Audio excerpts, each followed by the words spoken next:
When I was a child, I talked like a child. I thought like a child.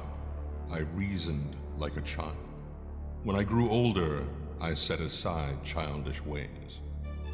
Corinthians 13:11. In the distant future, mankind has spread into the stars and found it is not alone. Within the cluster of planets known as the Silrain Heart, many races strive for survival or supremacy.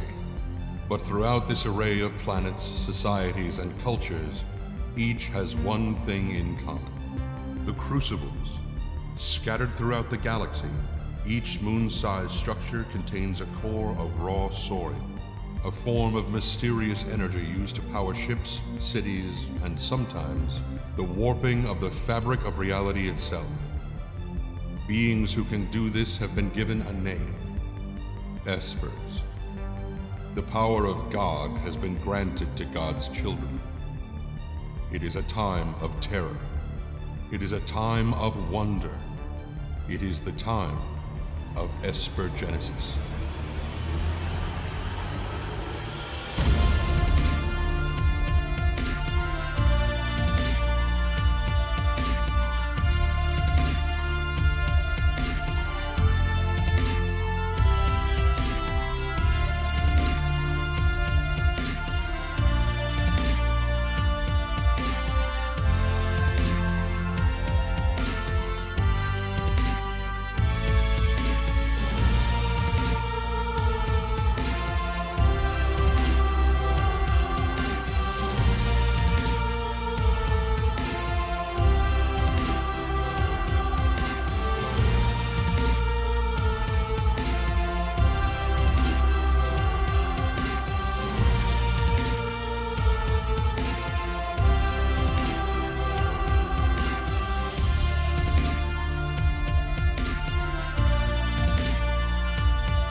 Oh man, I am going to miss that intro video so much, although we will have another one that's going to be just as awesome down the line. What's going on, everybody? Welcome, Arvanauts. Welcome to a Friday night stream. It is just about 9 p.m. Eastern. It is April 22nd, 2022, 4/22/2022, and the time has come for more of this. It is day 76 of Esper Genesis Aftermath. It's actually Shadow of the Zephyr Aftermath, sponsored as always by Alligator Alley Entertainment. I hope everyone is excited and looking forward to this session as much as I am. And then there were three, chat. There are three sessions which remain. Tonight's session, and then we have one regular length session on in early May, and then we will have the conclusion of the Esper Genesis Shadow of the Zephyr campaign at ArvCon at the end of May, at the end of next month, before we launch with this same crew of players the following month with Expedition from the Mysterious Peaks, which is going to be super, super great. So I am really excited about it. It looks like if all goes well, Johnny said today in the green room, I was like, when all goes well, he's like, and it won't. It's like, wait, listen.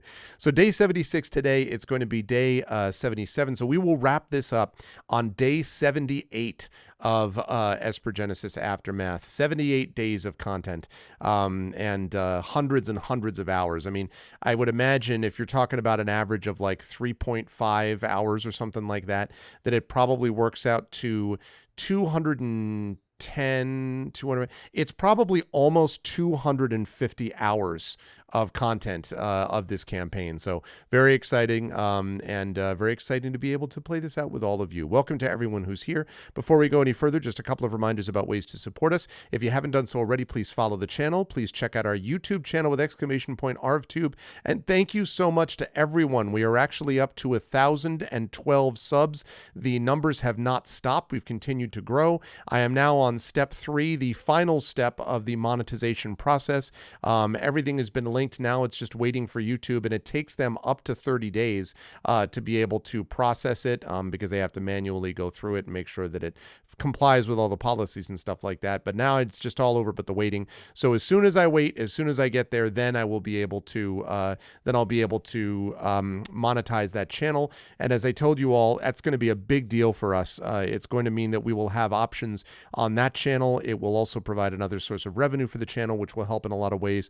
And it will just give us options in terms of both this channel and that one. So thank you all so much for making that possible. This also means that we're picked up by the algorithm now, because we broke that 1,000 barrier, that 1,000 sub barrier. So that's also going to redound to our benefit. So it's all good stuff. So thank you so much for being a part of this. And again, public thanks to Emily Bell for really having pushed this and made it kind of a cause célèbre, and definitely, she brought it home. So thank you to everyone who helped and made that possible. So you too can become part of the crew by subbing to that channel, !ArvTube. !ArvCord is the Discord channel where you can hang out with the Arvanauts in between streams. Currently heading towards 250 members on that server. Please join us over there. That's always a good time. !ArvCord for that. !ArvTweets for my Twitter. I'm also up to a record number of people. I think I have 1,209 followers over there now, which is an unexpected benefit I wasn't expecting from the YouTube push, but I'll certainly take it. So please join me over there. I'll always be able to post when I'm going live, or if there are changes or things happening and whatever. So there's that. !ArvTweets, and the website is arvanelleron.com. On the financial side, !ArvShop for for merchandise relating to Adventures in Middle-earth, Infinity and Beyond, and soon to be Esper Genesis, by which I mean Expedition from the Mysterious Peaks merchandise. !ArvTreon is our Patreon. 20 patrons, $2.01 per month. Would love to see that go higher as well. That allows us to do stuff financially on this channel, and also you can get stuff for yourself individually and channel goals as well. So you're definitely going to want to have something with that. And then !ArvTreon for that. And then of course we've got subbing to the channel, which I think I saw Rudenel just resubbed. So thank you so much as always, Rudenel, for the generosity. I appreciate it. Subbing, of course, is also a big thing. Gives you those custom sub badges and emotes to use here, there, and everywhere across Twitch. And that is always very much appreciated as well. And again, you can get inspirations to help our players like you can with the Patreons.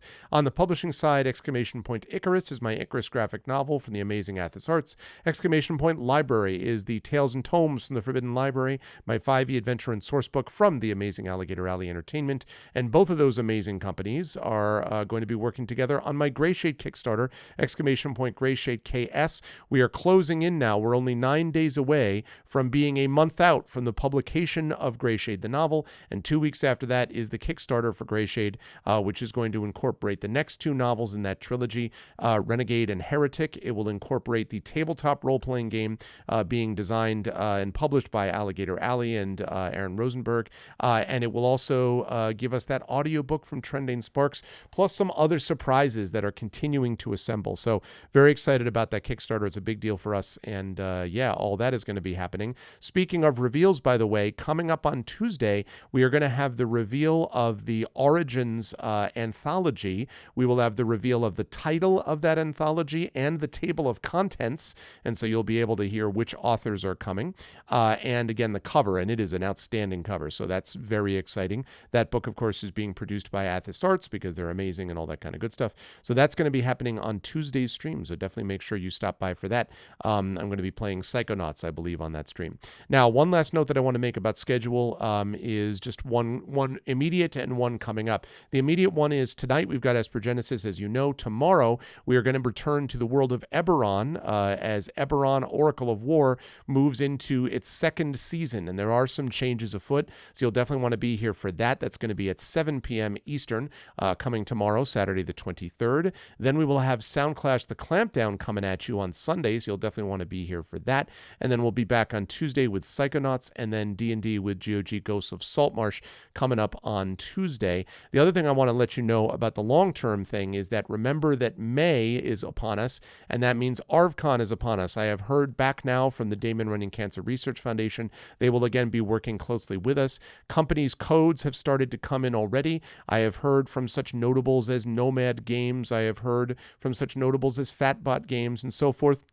Those are coming in. And I have also begun to hear from people who are giving the giveaway gifts. We will be receiving a giveaway gift again from Rock God, one of his amazing photographs. And we will also be giving away one of the amazing photographs of Prince Justin. And you will not want to miss this. I just got the box in the mail, so I haven't even had a chance to open it and take a look at it, but it was addressed to ArvCon and then my name and address.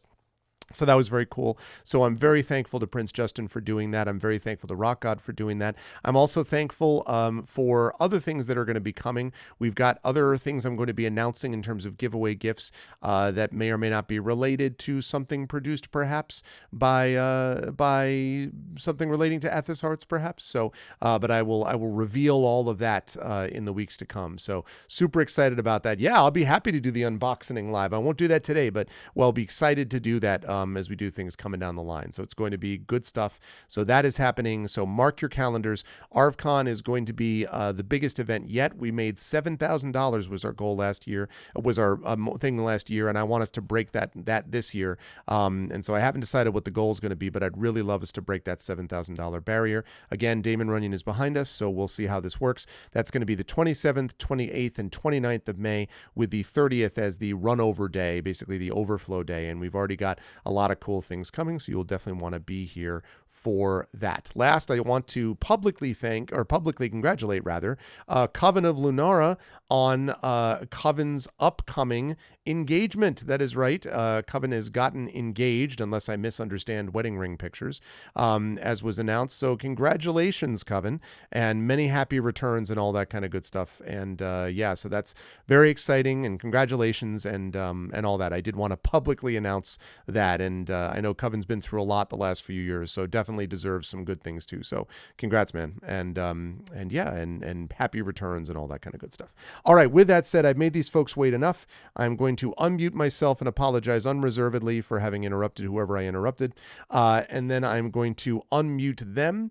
And you interrupted me. I did. Well, it was okay. It was Johnny. That's fine then. No. And last but certainly not least, I'm going to head over to reveal 3 out of the 4 members of the crew. Now you will notice that there is a player not available, and that is because we have not yet been joined by our good friend Carlos Hernandez. I assume and hope that Carlos will be on his way. I thought everything was going to be okay with that, but in the meantime, Sleepwell is sleeping well, I guess, at the moment, and so we'll be up to the other 3 amazing players to be able to drop their amazing play upon you, as you were about to see here over the next 2.5 hours. I'm determined to get out of here by 11:30 because I want to be respectful of their time. And so I'm going to start with the gentleman at the top left of your screen. I was about to say the top left of our hearts and realized that made no sense. I speak English occasionally. That is one of the cardiovascular. One of the that's true. It's one of the chambers. I was just going to ask you. Yeah, that's. Is that a? I guess that's one of that's true. It's one of the chambers of the heart. But it is always a pleasure to have Johnny with us. Johnny, welcome. My understanding is that everything is fine. You have no problems with breathing or sneezing or anything like that. It's all good right now, right? Everything is good. How are you doing, Johnny? And who are you playing today? My God, I gotta do other things because if we're talking about my breathing, yeah. So I'm still in Virginia. I may have some details about that at the end of the show that I'll talk about shortly. But everything has started to bloom here. Everything, and yep. I have terrible allergies apparently because it's. Yeah. So anyways, yes, everything's beautiful. It's green. It's nice and cool. The heat hasn't really hit us yet, and yet everything is going to kill me. Oh man, yeah. But anyways, yeah, I'm here. I'm going to be playing an Ashen Forward Melder and apparently quarterbacking Sleepwell as well. So we'll see what happens with that. Yes, I'm looking forward to that. I expect a lot of surprising agreement from Sleepwell to multiple things that might otherwise be the case. But you might need him depending on what happens with a certain unstable cylinder. But we'll talk about that in a minute. Always a pleasure to have Johnny with us. Thank you as always. Moving right over to directly to your east on your screen to the right, you can see between two amazing books, of course, Kat Rambo. It is good to see you, Kat. Should I say guest of honor at Norwestcon and also guest of honor, author guest of honor at Origins. Let's just be clear that there's multiple guest of honor, things that are going on in Kat's life. Kat, how are you? How's life in the universe with you, and who are you playing today? I am doing super well. Here is the little thingamabobby that they gave me for being the author guest of honor. There it is. God, there it is. Yeah, it's a rocket. Man, it's mystical. It disappears when you move it out of. It's an invisible roll. It's the coolest thing ever. Okay. Who'd have known? So I'm doing great. I am here and ready to play, and I am running Petra Sinis, an Ashen Forge Sentinel with a very large hammer and a mysterious affinity for machines that someday we will all understand, perhaps. That is right. I think that's coming sooner rather than later, actually, as we will discuss. I don't know that it'll happen today, but it'll definitely be happening, so fear not. But I'm excited to see how Petra handles things today. I'm also excited to see how Zach's character is going to be here today, as Zach Clay has joined us. Zach has much exciting news that he can't talk about, but I just want you all to know it's exciting, and you should all be excited for him, even though he can't talk about the news. But it's super exciting, and it's good. But in terms of things you can speak about, my friend, how are you doing? How's life in the universe with you, and who are you playing today? I can say that I am here and present. Hello, everyone. Hello, chat. I am ready for the beginning of the end of this. It's going to be great. Yes. I'm doing good. Working on a lot of stuff. That's all super cool. And I am playing tonight Cosmoritis, the Bellare hunter / specialist, with a very precise sniper. Very precise sniper, and hopefully a very precise and dexterous and agile grip. We're about to find out. Yes. Yeah. Let's hope you paid attention in gym class for this because we're about to see what happens. I'm very excited to have these folks with us. And just one quick note before we get started, because as was mentioned, then there were 3. This is the third to last session.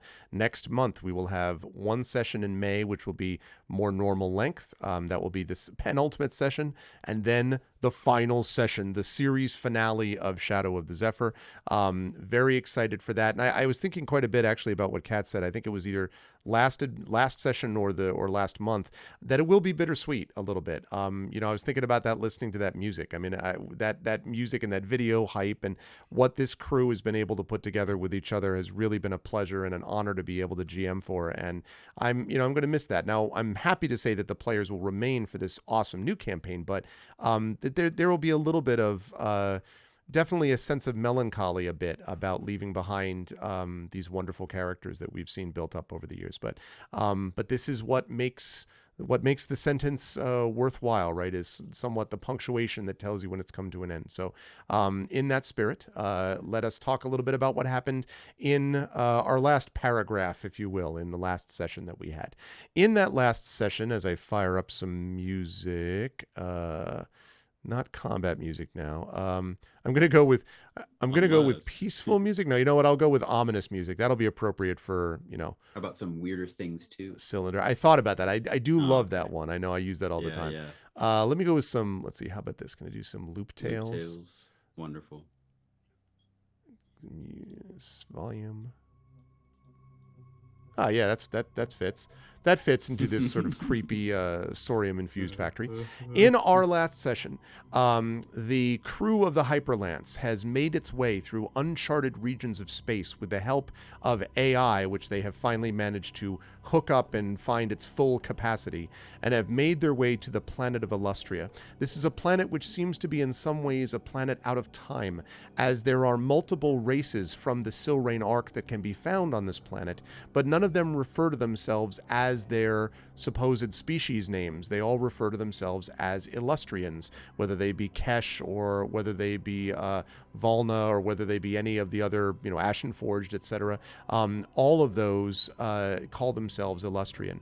And when the crew came to this planet, what they discovered are several things. First of all, there was a ship that had supposedly crash landed, a ship which presumably is the ship of Abraxas and of Aricia Angel. Abraxas, who had come here and had left notes and information for the party to follow, because this may be the key to finding the final hiding place of the Shadow Technocracy, what's left of it, to eliminate them and their scourge from the Silrain Arc for all time.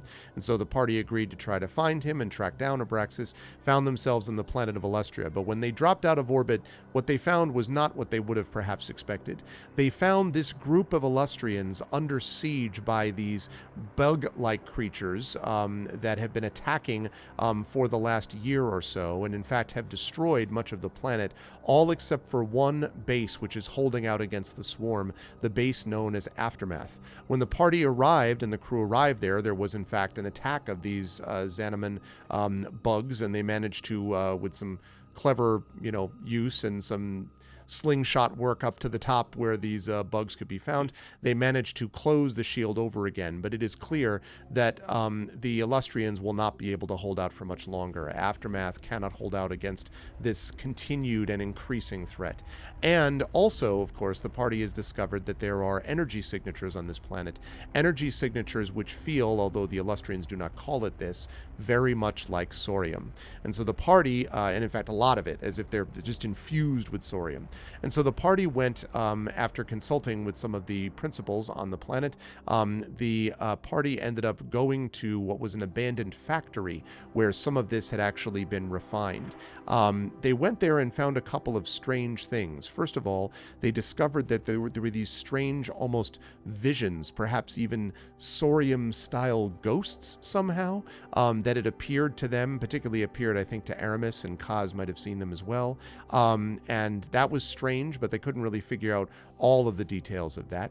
They also found a bunch more of these bug-like creatures, including ones that were above this egg pit that they made their way through. And so they decided to go to the bottom of the egg pit. That almost became hijinks and shenanigans, which could have led to disaster as the eggs were hit and then fell all over the players in question or the characters in question. But they managed to get down. They managed to make their way through the tunnels and back up to another room where they discovered this massive burrowing creature. A Xanaman burrower is what they called this, and they managed to fight against it, battle it, and eventually defeat it. But as they defeated it in the room to which it had retreated, the room beyond the egg pit that I talked about before, the creature fell to the ground with a toppling crash. And in the side of this room were multiple holes in the wall with blinking red lights in what looked like silver cylinders. And these silver cylinders were somewhat disrupted during the course of the battle against this massive bug. When they defeated this massive bug-like creature and it hit the ground, the silver cylinder came, one of those silver cylinders came the rest of the way, tipped out, and fell towards Kaz's outstretched hand. And so as we begin our session today, we begin with Kaz making a dexterity check, not a saving throw, but a dexterity check in an attempt to catch said cylinder before potentially TPKing 2 sessions before the end. No, I mean, we'll see what actually happens with them. But Johnny and I talked about this in the green room, and we don't know about Kat, but we came to an acceptance of anything and everything of your doom. Is it? We're dead. We're ready. We're literally dead. Yep. Sure. Yeah. Okay. Yes, exactly. Well, chat, not to beg, but if there's any role that could use inspiration. Not to beg, but let's beg. Yeah, we do have inspirations, chat. Keep this in mind. If and in fact, if we do a little classic, let me see, inspiration have. Let's see who we got. Thank you very much. Thank you, Rudnell. So you can see that we've got, let's see. Well, now the good news is now Kat does have one of these. And All of Kat it. is able to use one to inspire a fellow player. You can't inspire yourself, but you could inspire a fellow player if you wish to do that. We've also got, let's see, and Prince Carlos, Justin dude. is here, and Prince Justin's got one. Let's as use well. Carlos's inspiration. We can, you could use Carlos's inspiration by just ripping it away from him. Well, I use mine. Okay. Okay, So I'm if glad. you would be so kind as to type inspire exclamation point inspire space and then Zach or Kaz or whatever you like. Which these only last for a month, right? I think. Correct. That is correct. So this is the last opportunity we could use these anyway. For this, yes, but I have some Eberron players that will be very frustrated if they feel like Got it. this is the bit. Someone was joking. Tren is in Eberron and Adventures to Middle Earth, and all the AI and me players were like, "Come on, Tren!" And Tren's like, "I can't. What about my other group?" and everything. So anyway, it's very funny. Okay, perfect. Well, thank okay, you very much. so Kat has inspired you. Thank you very much, Kat. Thank you for that support. Huzzah. And okay, so you've been inspired. So Yes. let's see what you get as this cylinder falls towards you. Okay, here we go. So this is just a straight dexterity check. It is a dexterity check. Think of, if anyone's seen the scene in The Untouchables with the baby cart rolling down the stairs, just think of that moment where you're just, Baby cart. exactly, Prince Justin. I know that feeling. And I revel in it. Here I mean, we go. And let's see. Hold on a second. There's a command actually to roll with advantage, so that we can actually feel like the inspiration maybe does something instead of like, Nice. sometimes when we roll and then the first roll is super high and then the second roll does nothing. yeah, you're Hold like, on. wah. Exactly. Advantage roll macro. It's like, yes, here it is. I found it. Okay, here we go. So I'll roll with advantage. Okay. Straight off Wait the for it. cuff. Wait for it. Do it. And this does not include my modifier, so that's a 10 plus 3, so 13. 13. Okay. So here's the bad news is that's not quite enough. The good news is it could have been a lot worse. Thanks. So so what happens is basically you tip the cylinder up. So it's one of those deals where you reach out for the for the thing. You don't quite grasp it because you're just kind of having to stretch out in the first place. So you basically bop it up in the air. And as you do this, you can see the red light flashes very swiftly as you've, bumped it, but it does not explode yet. You are going to need to make another dex check though, because it is not caught yet. I'm basically like hot potato Exactly. it right now. Now, if you had gotten that first roll, to be clear, Yeah. that it would have dropped. So Okay. you needed that. All So- right. But you don't get inspiration on feel- this one, I'm afraid. Wait, what? You only got inspiration on one. That's how he got it not falling on top of his head. Because a 2, which is what he got with his other roll, would not have gotten the job done. So he is So I already. can't inspire him again? So he could be inspired again. Yes. I That will is true. inspire him. You have an inspiration? It's listed in Yeah, the nice. yeah. You do. We all yes, do. you do. We all do, yeah. That's right. Okay. Someone gifted I us know why. all- Yes, because I can't remember who it was. They gifted each Some of you one nice of these. person. Yes, I remember that. All right, Johnny, you can do it, so you can inspire him as well. I love the fact that the players are inspiring. Actually, this is very cool. As much as I Okay. want to see this happen, You kind of wouldn't though. You I can do actually. it. I kind of want to see. I want to see the TPK. All right. An alternate But anyways. universe type of thing. Yeah. Right. Okay. Thank you very Inspiration much, again, Kaz. Johnny, and I will roll again with advantage, +3 to whatever I get. Here we go.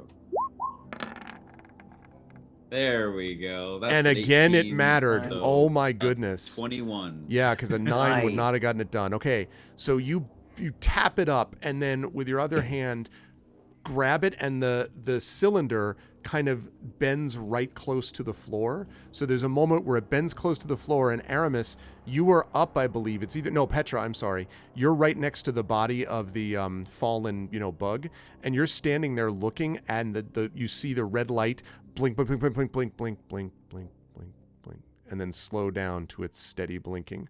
And Kaz is just holding it above the floor.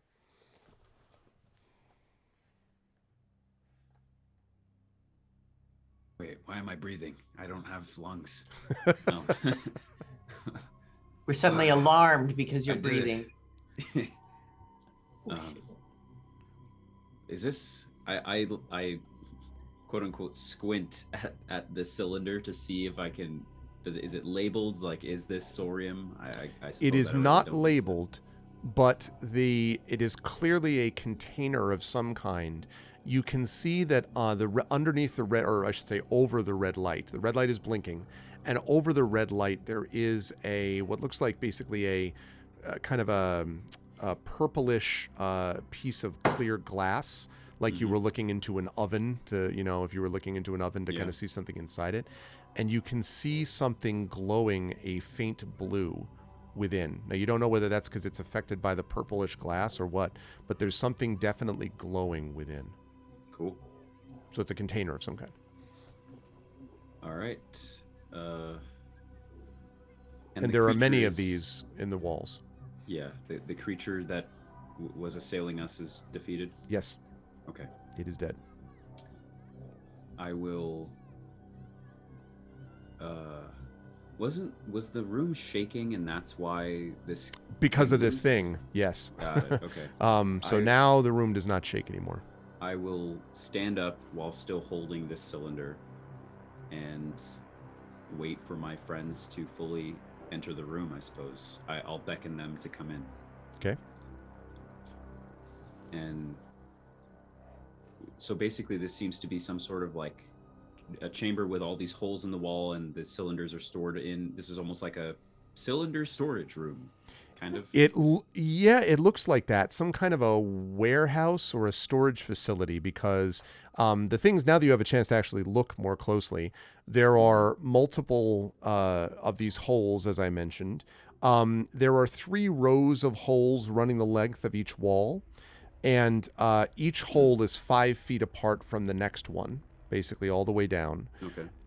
But at the end of the hall, basically, you can see there are a set of tracks, iron, like rail tracks, and there is a cart on one of them. And the rail tracks extend out of the room. So you may remember you came from below the room out through this tunnel that this thing had made. But there's also a sort of bending, the tracks sort of go out of the room and bend. And if you understand where you were correctly, this would apparently be the other end of the tracks that left the egg pit room. But you didn't go across because there were other Zamarin creatures. That's why you chose to go down and underneath it. So, but this cart is just sitting there silently on the iron tracks at the other end of the room from where you are, and there are these holes everywhere. By the way, not every cylinder is blinking like this. There are several of them, maybe 7 or 8, maybe possibly 9 or 10, but not much more than that. Can we make a check to see if any of these other cylinders are unstable in any particular way? Sure. You could do that. If you come up and sort of explore it, you could go up to one of them, and then you'd have to tell me what kind of check you want to try to do to see that. Well, I think what we want is a general sense of that, none of these things are going to dislodge themselves and, kind of fall crashing down, but also get a sense of what the difference between those that are blinking and those that are not. Okay. So that one actually, the first one I can tell you, or the second one rather, I can tell you without a check. The ones that are not blinking, you see nothing glowing within it. Now, it's possible that there is some substance in there. You'd have to like shine a light to sort of see if there is, but it is not glowing of its own accord. Whereas in the blinking cylinders, you just check a couple to see. There is in fact something glowing, some substance glowing from within that container. That seems to be the main difference. As far as stability, there doesn't look like there's any cylinder that looks like it's going to be jarred loose unless you start battling another, massive Zamarin bug in here. Okay. Should we try to commandeer this cart? Get out of here? That seems like a good idea. I like that. All right. So Kaz will make his way over to this cart and see if he can get it working, and if it happens to be a levitating cart, that would be very convenient. That would- So when you get to this thing, you can see that there are wheels that are, on the iron tracks, right? But it does have a strange control panel on it. And you can see that actually the control panel has what looks like the equivalent of basically a round hole in which something apparently is meant to be placed. It's rather large, and it looks like where you would put like a power pack or a battery or something like that. The control panel is dead at the moment, but it has a bunch of like strange, commands written in some language you don't understand. It's just kind of etched on this metal faceplate of this control panel. But the screen that's in the control panel is dead and silent and not doing anything at the moment. And the hole that I mentioned is empty. Does the hole look like it could fit one of these cylinders? It does, yes. But it looks like it's not. It looks like it could fit something the same size as the cylinder, but it doesn't look like the cylinder doesn't seem to have anything. It doesn't seem to have any like like an outlet to plug it into. It's just a container. But it does look like it's about the same diameter as one of these containers, yes. Okay. I will look around for something that would fit that hole. Okay. Let me have you make an investigation check for that. While that's happening, what about the rest of you? Aramis and Petra, what are you doing? I'm going to help look for something to fit in the hole. Okay. Let's see. And are you looking for something just sort of generally, like the same kind of thing, I guess, that Kaz is doing, Petra, basically? Yeah, kind of searching, looking. I don't know. I'm slightly taller. Perhaps I'll be able to see Okay. higher areas. Let me have you make Yeah. an investigation check as well, please. Also, nice work, Prince Justin. Well done. I'd like to subscribe to your newsletter. Ooh! If Wow. it's there, I found Wow. it. Yeah, I was going to say. I got an 11, and Petra got a 22. Okay, so as you're looking at these different things, you, Kaz, do not really track anything down that looks appropriate. I mean, there's more of these cylinders, but you don't, it doesn't seem to do anything. You do, however, find, Petra, what looks like a battered.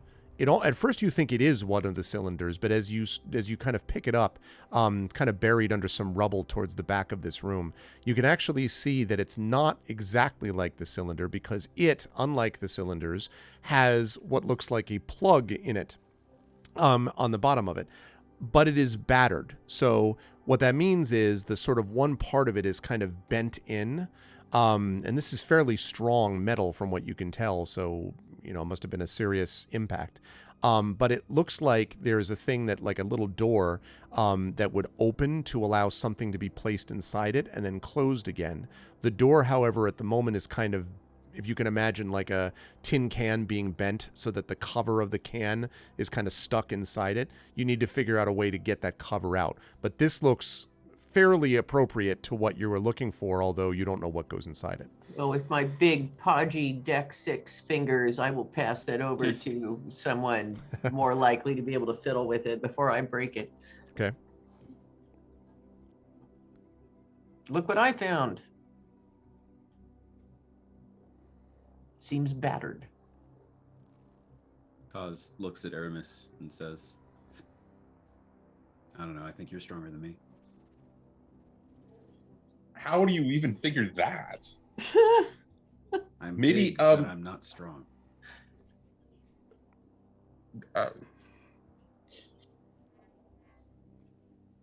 We've established before that none of us are particularly strong. I mean, hey, okay, watch. And I'll go up to this panel, right? I have to basically just kind of like unstuck something, right? Rip a Yeah, you need to kind panel. of unsqueeze it somehow, unbend it a little bit. I'll just pull out my this is where a crowbar would be great.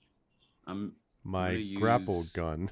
Yeah, no. For a change, your portable pocket dimension will not work this time. I'm just gonna try to use my fingers, unless there's some like shrapnel or wreckage around that seems like it could be used. There's a fair bit of wreckage and rubble, but I mean, I guess you could try to find something improvised. I mean, it depends on what you're doing to unstick it. So if you follow what I'm saying, like it's a circle like this, right? But then it's been squeezed in, so the cover's like stuck. So see. it's kind of a matter of like, I guess, doing that. So, I will. Interesting. Okay, this is an out of character thing and asking a question about sleep well and the automatons. My Are favorite. they relatively strong as a unit, as 4-for-1? I'm trying to think whether or not they would fit as this. I mean, they can fulfill certain functions. Let me take a look. I have a separate idea too. Go ahead and with your separate idea, and I'll look and see if I can. I have an energy shiv. Can I You do. lightsaber blowtorch this? Can I like use the energy shiv to, I don't know what the word is, but to Cut into it? Anti-weld. Yes. Although it's not, the energy shiv is not really a laser. You're right. You might be able to use it to wedge it though. Like, I mean, to kind of, well, like you said, a crowbar. I mean, it could kind of act as a, as a crowbar. Improvised, but it's possible. Sure, I'll use that, and I guess instead of laser cutting, I'll just try to use it as leverage to push the crunched sections out, I guess. To do that. Yeah, okay. Arunel suggests you use a chunk of slug like a rubber no-slip grip mat for jars. Come on. Okay, so to do this, what I'm going to ask you to do for this is I'm going to have you make a strength check, but I'm going to have you do it at +3 because you're using your energy shiv. Now, if you have athletics, I'll take that too. If you don't, then... I do. Okay. So athletics and then +3? Right. Okay, so this will be a +5 for me. Nice. Okay. 23. Yeah. So with this sort of tortured, sound of metal, like, you manage to pull the thing back into some roughly circular position. And at that point, it's relatively easy to pop the thing, the top of it basically out. Now, when you do that, you can see that there's a hinge that was supposed to be the thing that you use, but the hinge is very much like, like you sort of wince, metaphorically speaking, as you kind of lift this lid out because it makes this terrible sound. But now it's open. You can see that there is currently nothing in this container, but it is now open to you, and there is a plug at the bottom of it, unlike the other cylinders. Okay. Does it seem like it can or should be filled with something? I don't know. It does look like it can contain things, yes. Okay. Is there a way, do I see some sort of interaction between the cylinders we've already been looking at and this other one? Like a way maybe to empty the contents of the cylinder that I fumbled and picked up into this other thing? There are several buttons on the other cylinders, and although you can't read what they do, presumably one of them would open said container. So it is possible. I look at everyone else and just say, just sorry, press go ahead. buttons. Should we just press buttons until... I have a feeling we're supposed to fill this. This is some sort of energy cell specifically for the cart, as I'm holding the new one. And I don't know. What do you guys think? Can I make either a mechanics check or a perception check or something? To do what? To figure out how to do this so that we still don't blow up at this point.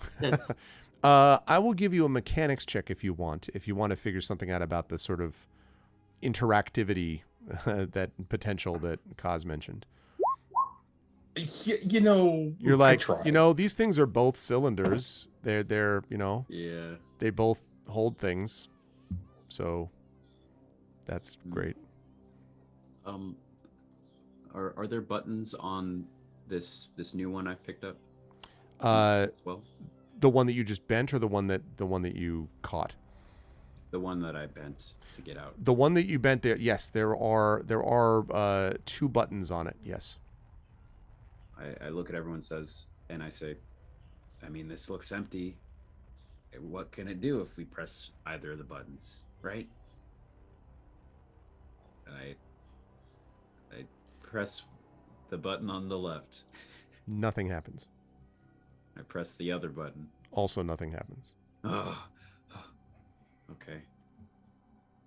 It remains empty and dead. Well,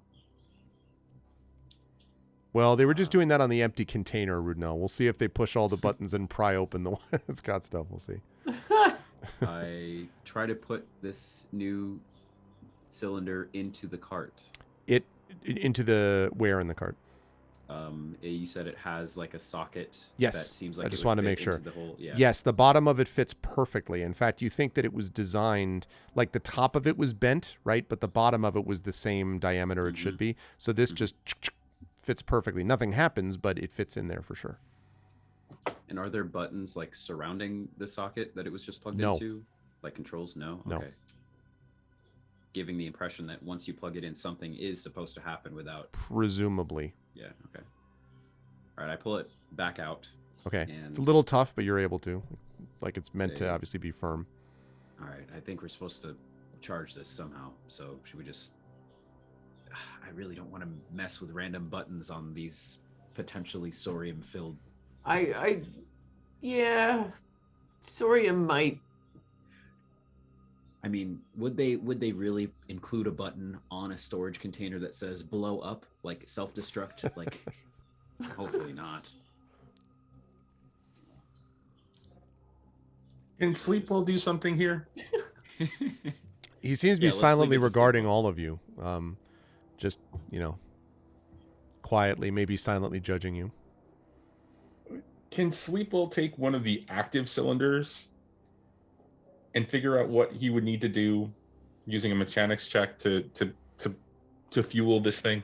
Why not? Let's have him make a mechanics. I mean, because check to see if he can I do really that. don't know what we can do here otherwise. So. Can Cause help Sleepwell? Because he's also wants to do the same thing. Let's see. I'll say because you got the container open, you can help him a little bit, but not much, because most of this is dependent on that. So I'll say that you can add 1 to this roll. Better than So, nothing. so mechanics, whatever his normal roll would be. Johnny, let me know if you need access to that. +1. Yeah, he gets an 18. Okay. Yeah. So he's pretty clear. He thinks he figures out the fact that there is something that is designed to open this container. One of the buttons on the actual closed flashing red light cylinder is designed to open the container. Now, it's not clear what happens when it's open, but there is something inside it, and so presumably it could then be shifted or moved to the battery, if that's what it is, the battery pack that you have, the one that Kaz just unbent. Okay. So he knows the button to do that. It's up to you if you want to have him do it, but that what the button It sounds is. like we'll have to like physically guide the material inside You got into the other one. I think so. Does it seem like it's going to be like a gaseous kind of thing? Hard to Or, say. like, It looks is this like two it's solid. thermoses and Yeah, I mean, well, no, it looks like it's solid right now, but you don't know, Okay. like whatever's inside it looks like it might be solid. So, since Sleepwell knows he could open it, and then I guess I'll volunteer to, get it. I think the other Sleepwell will one. have one of the automatons open it. Oh, To be you go. cautious. There you go. Okay. And then we could have the other automaton. It's like holding the bomb bat. sniffing dogs. Like Yeah. you all leave the area, right? Like just Let's let the dogs do it. okay. Yeah. Could do that. It's fine. Yeah. So we'll have them try the exchange. Okay. Now, how, I don't want to get too cute with this, but how are you going to how is Sleepo going to instruct okay, zoop, how are you having them instruct them to put one into the other? So Sleepwell takes over, gets really with a flourish, says, okay, now you are going to go over here and you're going to stand right here and you're going to hold this and you're going to do this. And then he grabs another one and he's going to go, and you're going to grab this one and you're going to do it this way. And, then you're going to pour it in and I'm going to step back and just kind of watch you. And he Okay. just kind of he steps all the way back. Okay. Sounds like a plan. So he sets them up to do all of this. Okay. He's going to. Okay. So what I'm going to ask for, I really need to ask for a dexterity check from the automaton. I think what I'll do, though, is I will make this a computers check, because this is really his ability to control his own drones to do this. So I'm going to ask you, Johnny, to make, please, for him a computers check to see how well they can do this thing. I believe. I don't like computers because he's not proficient in it. I mean, All right, unless, here we well, go. I'll give you, you know what, before, well, never mind. I was about to say something. I was like, never mind. It's fine. That's the key. Fine, After it's fine. We're 70 fine. odd episodes, we should know that, every time we say I'm good at this, it fails. Every time we say I'm bad. Not good at it, works. Yeah, that's exactly right. So he does manage to, and so this is what happened. Oh, and also I should have asked this before. Where are the three of you? I know you said that he steps back. Where are the three of you positioned?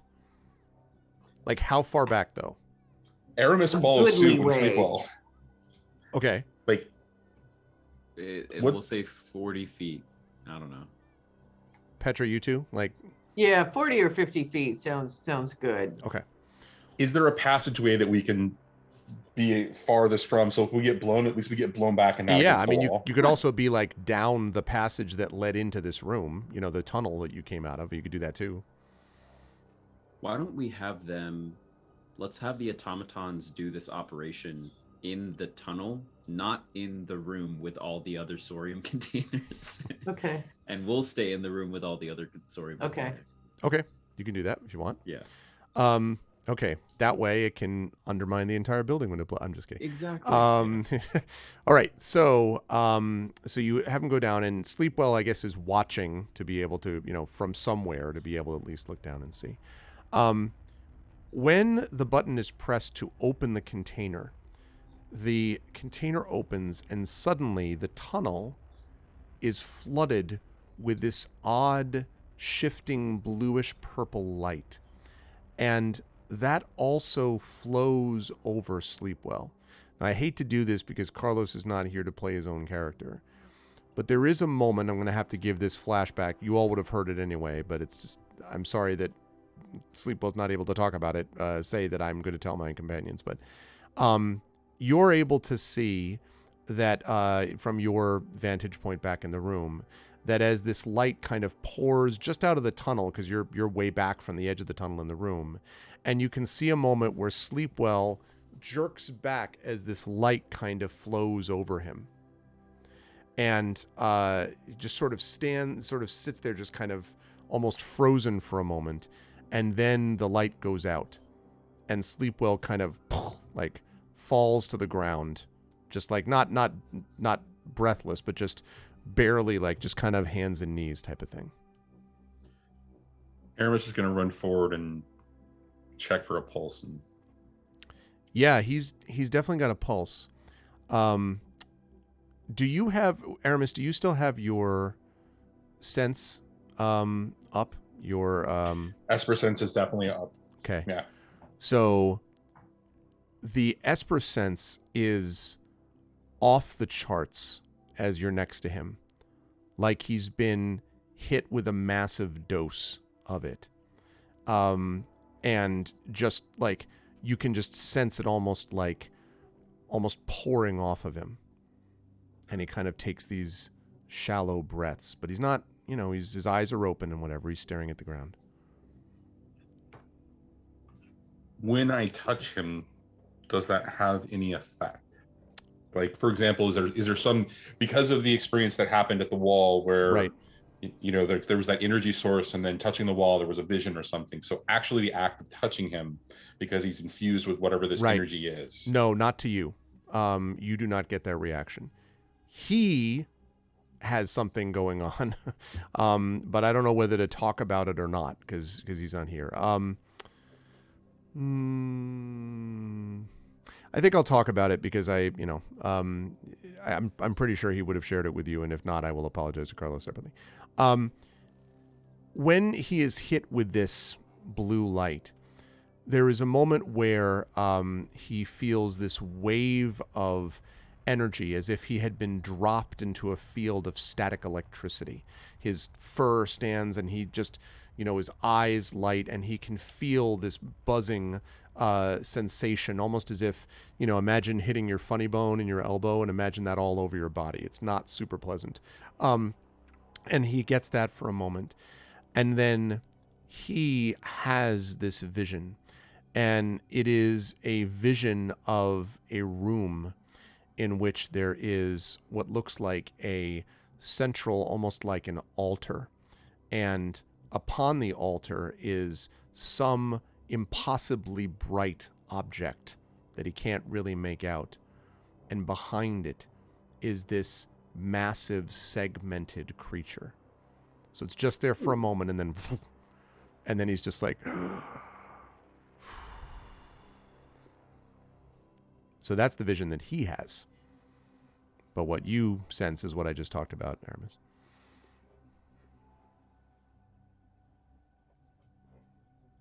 And the automaton, by the way, comes out holding the now filled battery pack, if that's what it is, the other container.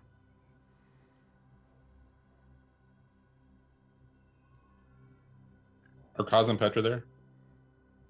We Yeah. walk up behind you.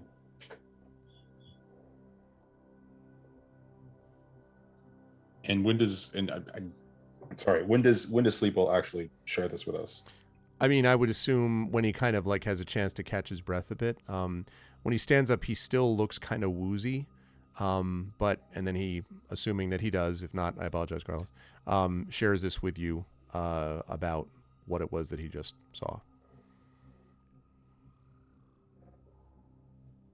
Aramis turns to Petra and Kaz and says, "That's similar to what I experienced.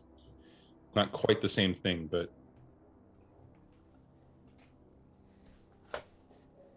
I have a theory. What is your theory? I don't know if it would be improper to make assumptions,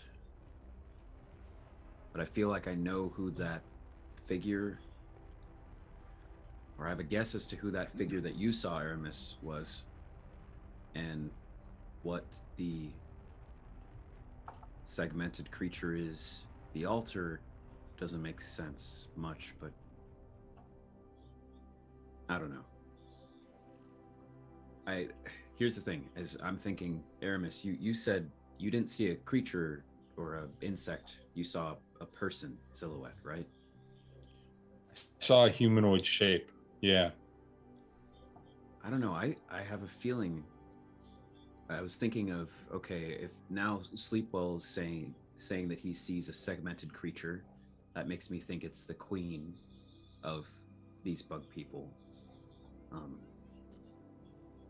And assuming that this humanoid figure is in the same place, I was thinking, oh, is there anyone from the colony of Aftermath that they're missing? Or like maybe a general or a leader that is trapped. But as far as I know, the only person that we know from that could be around here that's missing would be Abraxas, right? Mm-hmm. Yep. So maybe he's trapped in the hive or something. That's what I'm thinking. The light that we saw when this thing went off, right? Uh-huh. We weren't exposed to it except to Sleepwell. Correct. The coloration of the light, the sort of the tint or the hue of the blue light, is it the same in any way to any of the light that I saw when I had the vision as I was touching the wall? Yes. Yes. The light that you saw you aren't asking about his vision, just the light that he saw. Yes, somewhat. The light that you saw him bathed with is what you're talking about, right? Yes. That is correct. Yes. Yes, although the light that you saw in your vision was considerably brighter though, but yes. So I don't know how relevant this bit is, but I kind of think you're right, Kaz. the light source, whatever it was, the whatever energy flashed across Sleepwell, and what that little flash that we saw waiting down here, it's not as strong and vibrant, it's not as clear, but it is similar to the light that I saw in my vision.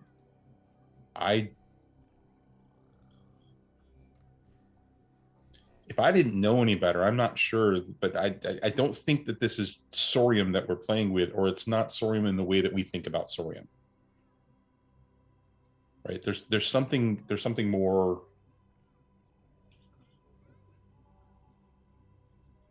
I don't know how to describe it. It seems like there's something that we're missing about this. Maybe the energy source, whatever the energy is, maybe it's tied to these things.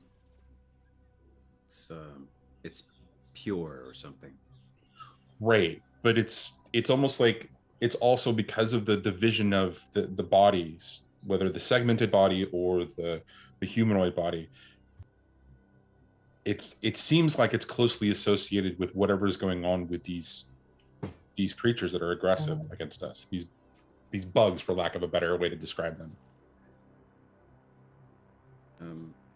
And Kaz will walk over and to keep it all moving, we'll plug the charged cylinder into the cart. Okay, and when you put that in, it slots in, and there's a, and then on the basically the battered screen of the container that you just closed, and it, by the way, it does close, but like not well, like, because you kind of had to bend it back into place, so it kind of is there. But there are the two buttons that are on it. So when you plug it in, nothing happens to the cart yet, but it does fit. The cylinder, as I said, fits perfectly inside the hole, the outlet.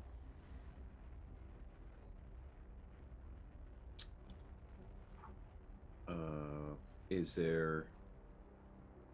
I give the cart a light push. Nothing happens. Okay. Can I discern what the missing step is to fully power it on? Go ahead and make a computer's check for me, please. This isn't a difficult one. You say that now. But then you get a 4. I don't know. I'm used to apples. You just press a button, it works, right? Yeah. Exactly. So, you don't have any idea. Okay. I'm like, well, I plugged it in, but I don't know what to do from here.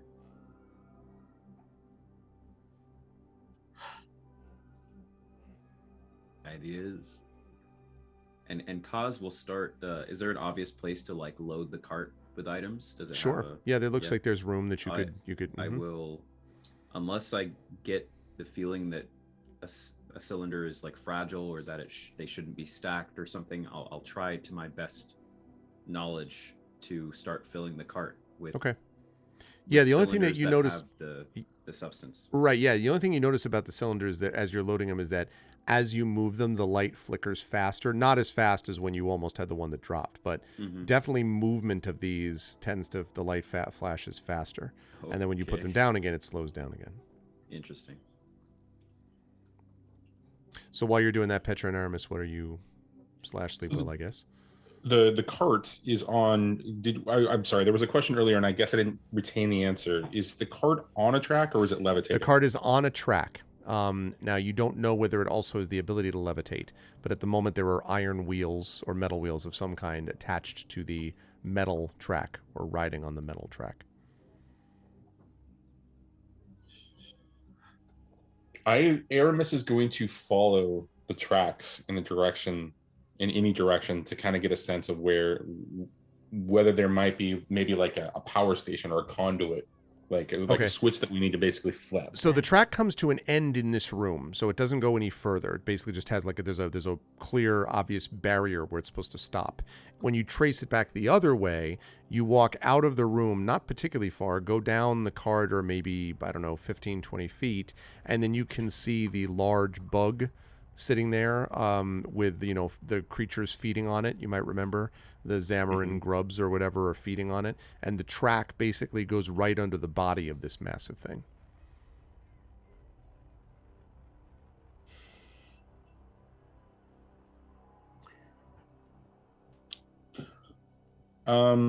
Maybe give Petra a second. I need to think about what I'm going to do here. Okay. Yeah, I'm flummoxed. I do feel like we're missing something obvious somehow about the Sorium. I don't know what it is. And does it seem like the cylinder's not plugged in all the way, and that No, is the problem? cylinder's plugged in, for sure. But the buttons, I should mention, are not associated, it doesn't look like to you, with the locking mechanism on the cylinder. So, in other words, there's 2 buttons on it, but it doesn't seem to have anything to do with opening or closing it, because you just did that on your own. Oh, The buttons are still pressable. Correct, yeah. Ah, I was under the impression, or I was thinking if the cylinder was inserted, then the buttons are inserted. No, they're on the top, so you can still access them. Okay, there are buttons here. What Yeah, am I 2, thinking? only 2. well, let's I- press them. I say, do us the honor, Captain. Choose one. Left or right, I- Petra? Press the left side one. Okay. Nothing happens. I'll press the right side one. When you press the right side one, there is a bzz sound, and then the little screen on the top of the battery pack, if that's what it is, kind of zzz, and you can see the screen is kind of flickering, but it does seem to be on, basically. And it's reading a number and what looks like a gauge. You can't really make out what the number is. It's in some language you don't recognize. But there's a gauge, which if you had to judge it, is like maybe 75% to the top. And when you do that, suddenly the cart kind of lurches slightly. And you can see now on the screen of the cart, remember that control panel I was talking about, there is now, again, a similar looking battery that's about like battery image on the screen that's maybe like 75% or something like that. And there are several, of course, buttons and levers on the control panel, which now seems to be glowing, the control panel, as if it's on. Awesome. Okay. Well, this is progress. Whoa. Wow. Jesus. Suddenly, Stain Monkey comes in and drops 10 tier 1 subs. Good lord. Wow. Thank Leaves you, a Stain stain for Monkey. sure. Wow, I guess we really like this. I love this battery pack play. Thank you very much, everybody. Thank you so much for those subs. I really appreciate that, Stain Monkey. Thank you. And welcome, Barmick, Light and Passion, Actual Factual. I am Dave Johnson, Hichelle, Warrior Guy 22, Kerflop, God's Whip, Patrick Crusader, and Little Rory Sarasa. Thank you so much for the 10 sub bomb. Thank you, Stain Monkey. I appreciate that. What's going on? Thank you. Wow. All right, well, so that's what happens. You hear this da da da da da da dramatically. Oh, that's great. Thanks, Stain. I'm glad to hear you say that. Thank you. Okay, so there's a control panel that has shown up now, right? Yes. Okay. There is a control panel on the cart. Can we make heads or tails of that? Yeah, well, yes. So there's a gauge on it, a battery gauge, Yes. and there are several levers and buttons, and you can see the screen has like arrows pointing to the levers and buttons. Like the levers and buttons are lined up along the screen, and there are arrows leading to them. It's unclear like what all of that means because you don't read any of the language, but it's definitely somehow associated with the levers on the side. There are, by the way, 2 levers, one on the right, one on the left.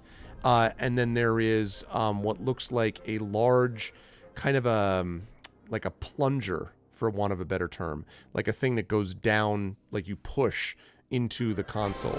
So you've got a lever up, down on the left side, lever up, down on the right side, and then a plunger that pushes straight into the panel. A plunger that goes straight into the panel. I mean, who can resist that? Is this And one there's a of big those exploding bomb symbol. No, I'm just kidding. human tools? How you all dispose of your waste is rather disgusting. It really is. Anyway, I'll I'll push the lever on the right forward slightly. Okay. When you push the lever on the right, what happens basically is not a lot. You hear this grinding sound from somewhere within, the cart or the kind of the steering column or whatever it is in front of you, but nothing seems to happen to the cart. I pull it back slightly. Okay. The same lever. The sound, you hear it again, but nothing happens. I push the other lever forward slightly. The cart starts to roll with a little bit of a jerky motion on the track. I stop it. And it stops. So here's the problem, based on Aramis, what you were saying. We can have this go down the track, but then eventually we're gonna hit a slug mama. Yeah. And after that, fall into a pit. So, from what I remember of the room, though, although the track doesn't go across, there is like a way to walk across. So if we could find a way to derail the cart, we could roll it back onto the track on the other side, maybe.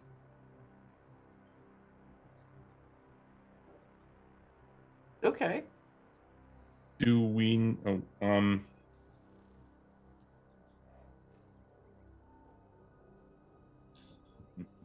Do we what?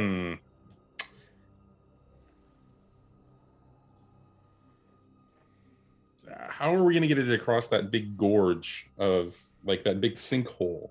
Like, Well, that's what I'm saying is when we get to the end of the track, we derail it to the side and then roll it around the perimeter. I don't remember there being enough of a lip on the perimeter for us to be able to do There's that.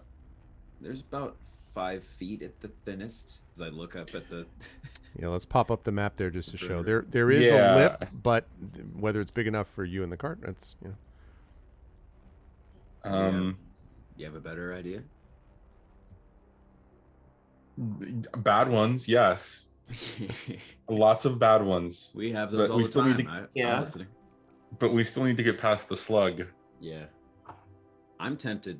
Well, I would say our best shot of moving it, I think, would be to ram it with the cart. And I would hope that wouldn't necessarily kill it more than just knock it into the pit. But then the cart will be barreling forward and then it itself will go into the pit. So, I could try to grapple gun it at the last moment, pull it back. I don't know.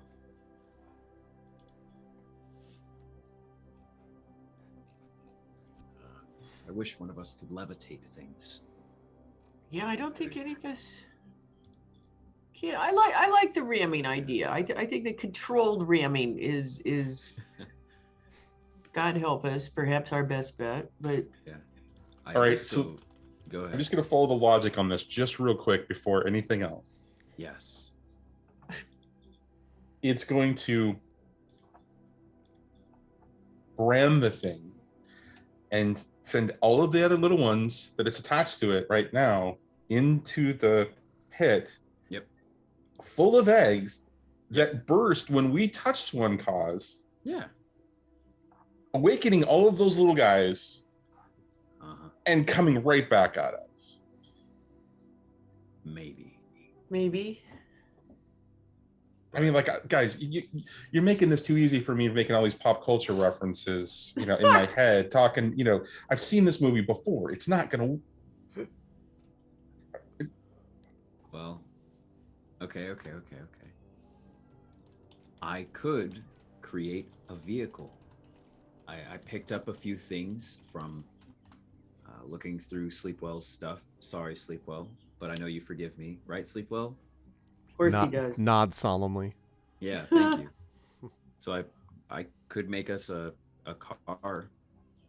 We could just forget about this card altogether and just load it into a. Can you modify the car? I mean, can you modify the cart to levitate so that it's a guarantee? Ooh, so that it flies. I don't think I can yet. Didn't Sleepwell make a flying car? He did. He did. Did he make that, or did we? because the only time I remember being in a flying car was on that one mission into the skyscraper back in Bastion, right? Yeah, Sleeple does not have an updated character sheet here. Uh, Like, I think he can. so Yes, I think he can make it fly. If he can use the power at rank 5, which I cannot. But I don't know if he if he has rank 5 powers or how many left.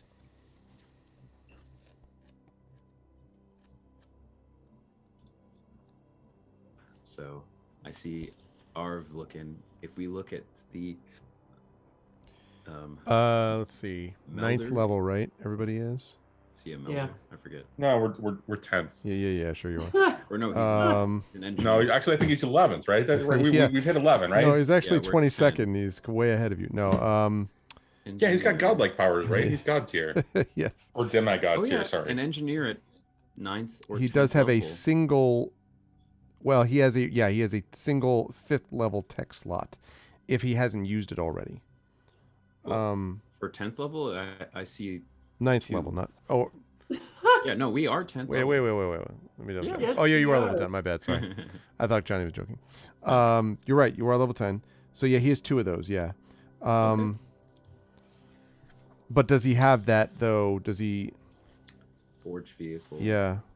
Well, Going back through the roles and seeing if there's anything that would indicate that from last session. It's an alteration, assemble a temporary land vehicle of your choice between a bike and a car.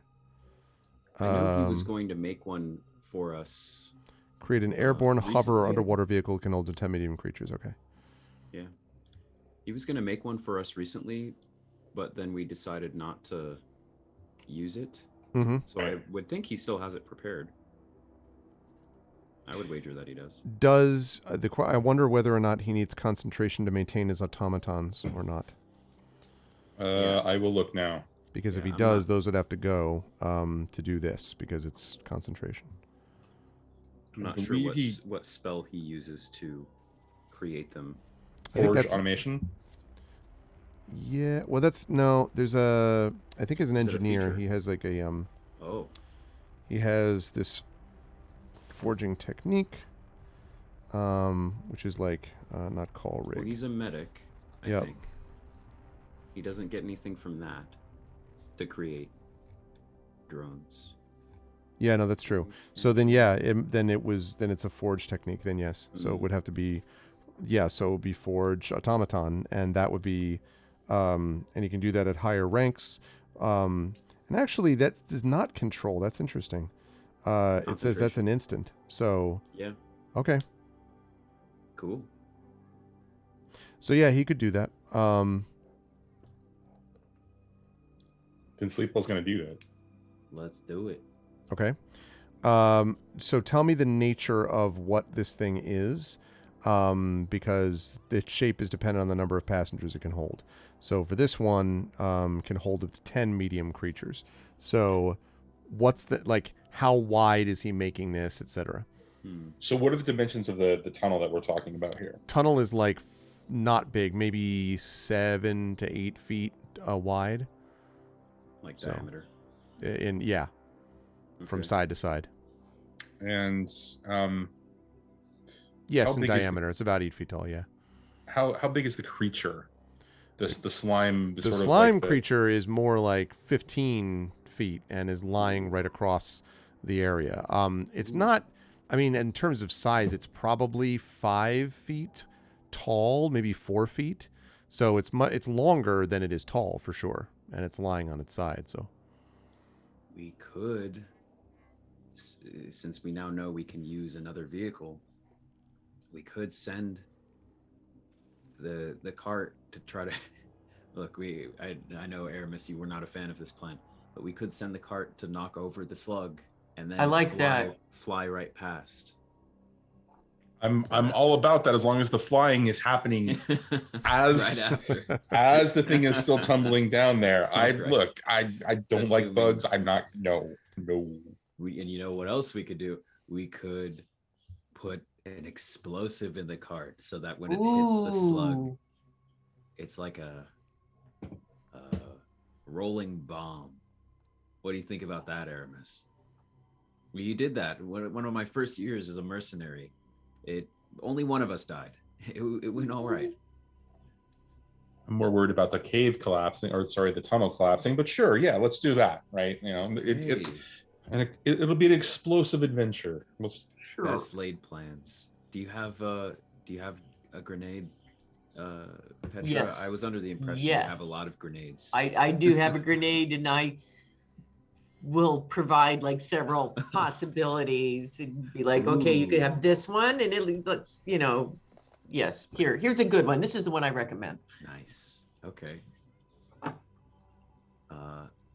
So Kaz, with the help of whomever, will try to rig a single grenade on the front, like battering ram end of the cart on the outside. And to be clear, you've taken a few of the cylinders back out again, I assume right? We would send it empty at this point. All right, so you've taken those back out, and you've put them into, I guess, Sleepwell's vehicle. Yeah. And then you've put, so you've attached the grenade to the inside of this somehow, basically? To the outside, so that outside. If it were to ram into something, the front surface, like the hood of the car, yes, if you will, were to ram into something, the grenade is there, sandwiched between the creature and it, and will explode, and the cart will push it. Okay. Hopefully. All right. So I think you're able to do that. You'll probably need to rig it with like a wire or something around the front of it, because it's not like a sticky bomb or anything like that. But still, you should be able to do that, I think. I think I'll have you do a mechanics check, but it's a very easy one. Because you have some time to think about it. Sounds good.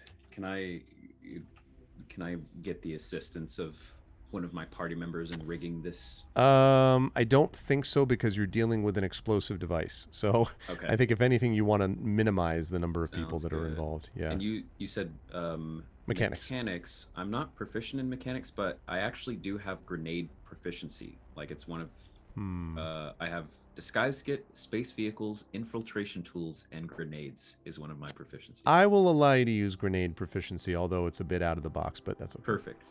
Okay, thanks. This is a bit out of the cart too, right? So. Out of the cart. Okay, so I'll do wisdom and proficiency then, because mechanics would be wisdom. Right. Okay. All right, so that's +7. Oh, it was almost a 2. Wow. So yeah, you just, with practiced ease, like you always attach, grenades to carts. Course, like this is just a regular. Like I said, I did this before back in my early mercenary days. Yeah, like this is part of typical Bellari training just before everyone leaves, they practice the suit. Anyway, you're able to rig this with ease, yeah, and so now it is at the front of the cart, which is just, sitting there. Okay. Well, any final words to stop this from happening? No. I'm egging you on. Do this quickly. Okay. And are you folks getting into the car behind it? What are you? Sure. Yeah, I think we're going to load the car with as much of these cylinders as it can hold, but still also hold all of us. Right? Okay. That's probably about 8 or so, roughly speaking, 7 or 8.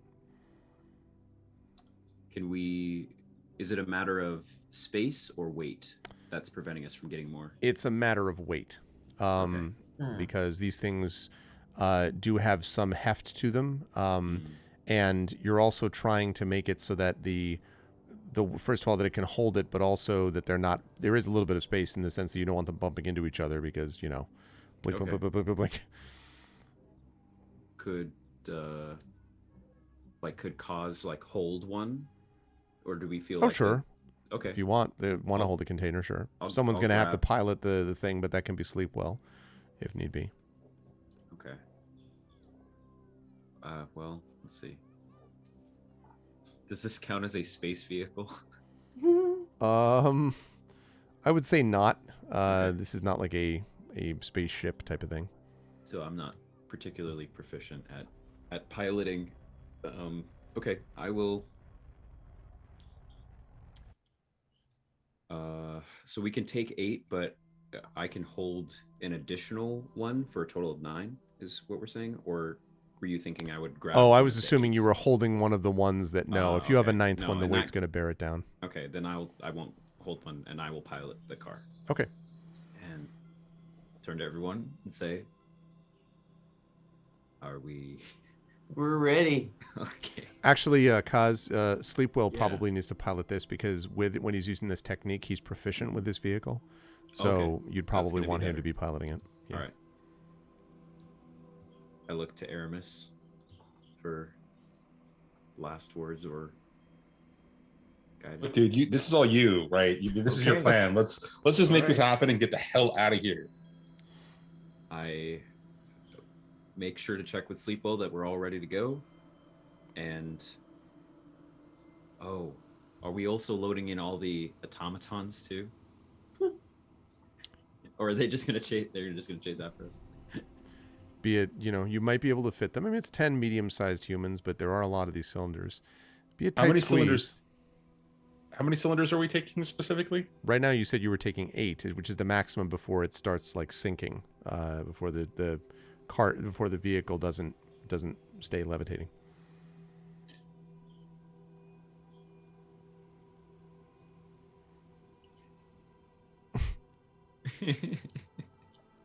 I'm gonna say something, and I'd like to get a group consensus on this. I think this is one of those cases where Sleepwell might have them follow up the rear, like of the vehicle as it's leaving, and play as distraction, just in case any of those creatures start, making their way towards us. So we have a distraction in front and behind. Right, exactly. Okay. How does that sound, Sleepwell? Sleepwell kind of nods solemnly. Great. You're awfully agreeable today. This is great. Nods again. All right.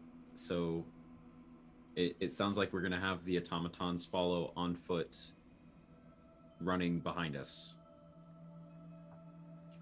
Yes. Okay. And So if I'm clear, cart in front with the grenade, you Yep. folks in Sleepwell's vehicle right behind, and then the automatons, as Arudnel says, with Yakety sax playing behind him as the automatons Yes. run after the cart. And should we have the automatons still try to bring a cylinder each? Or It looks like there's only about 2 more with the 8 that are loaded in there. There's only about 2 more that are left that are still blinking. The other ones are not active. I would be concerned as a character. I would be concerned about them following up the rear and causing an explosion and us not being able to get out in time. yeah, We're going to have a hell of a time as it is getting out of this situation. yes. As a player, I think it's great. Let's do it. Yeah. I agree as a character. Yeah. Okay. Are we ready? Is chat ready? We are. I think. Okay. So, on your mark, basically, Kaz, you can move the lever on the cart to get it rolling. I have Sleepwell kind of like turn our car so I can reach from the car, Okay. and I grab a hold of the lever and tell Sleepwell to be ready to gun it at the Okay. same time. Although we don't know how fast the cart's gonna go, Right. So we don't want to crash. And I push the lever forward. Okay, so you do that, and again, the cart sort of lurches forward, and then As far as it can go. and it starts to go very slowly at first, and then speed up, and goes faster and faster, and it begins to rattle left and right on the tracks as it heads into the tunnel and banks. And at one point, you see the right side of the wheel sort of lift up slightly from the cart, and then drop back down. And at this time, I assume that Sleepwell is just we like take moving here. So I am going to have Sleepwell make a check here, and it is going to be. Let's have him make a mechanics check, but he's going to be able to add his proficiency to this. So mechanics, and then he'll be able to add proficiency because he's piloting this vehicle. Run, Rudolph. No, that's funny. Chugga, chugga, chugga, chugga, chugga, chugga, chugga, chugga. My headphones are freaking out right now. 1 second. Okay. Do you want me to make the roll, Johnny? Mechanics plus his proficiency, Correct, yeah. but his proficiency is already added to this. Oh, He gets double. I think he gets double proficiency. Let me double check on managing the vehicle. Then, let's see. Forged vehicle. Blah blah blah blah blah. You were considered Yeah, add double your proficiency bonus to ability checks related to driving the vehicle. So it's double Wow. the proficiency. Wow. Okay, hold on a second.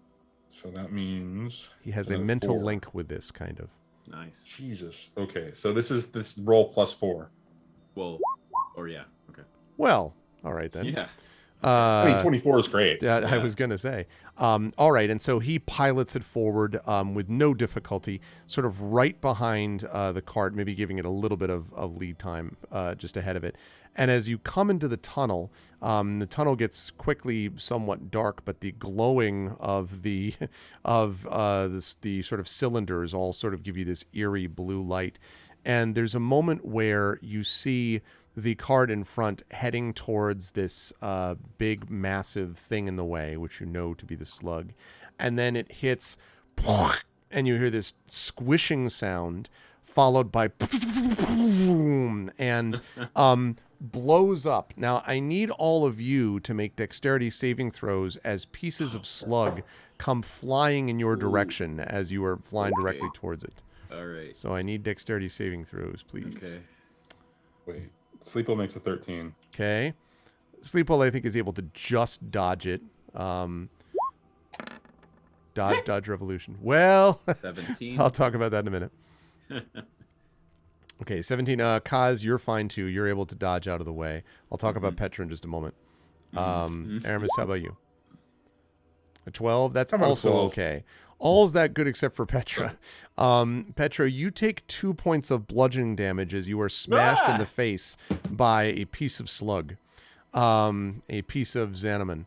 The things goes flying everywhere. And the cart itself, what's left of it, goes flying into these creatures, and there's this and the sound of like this chittering. I can't even do it. I'm not even going to try to embarrass myself to make the sound of a chittering slug as it falls to its doom. The little creatures fall into the egg pit.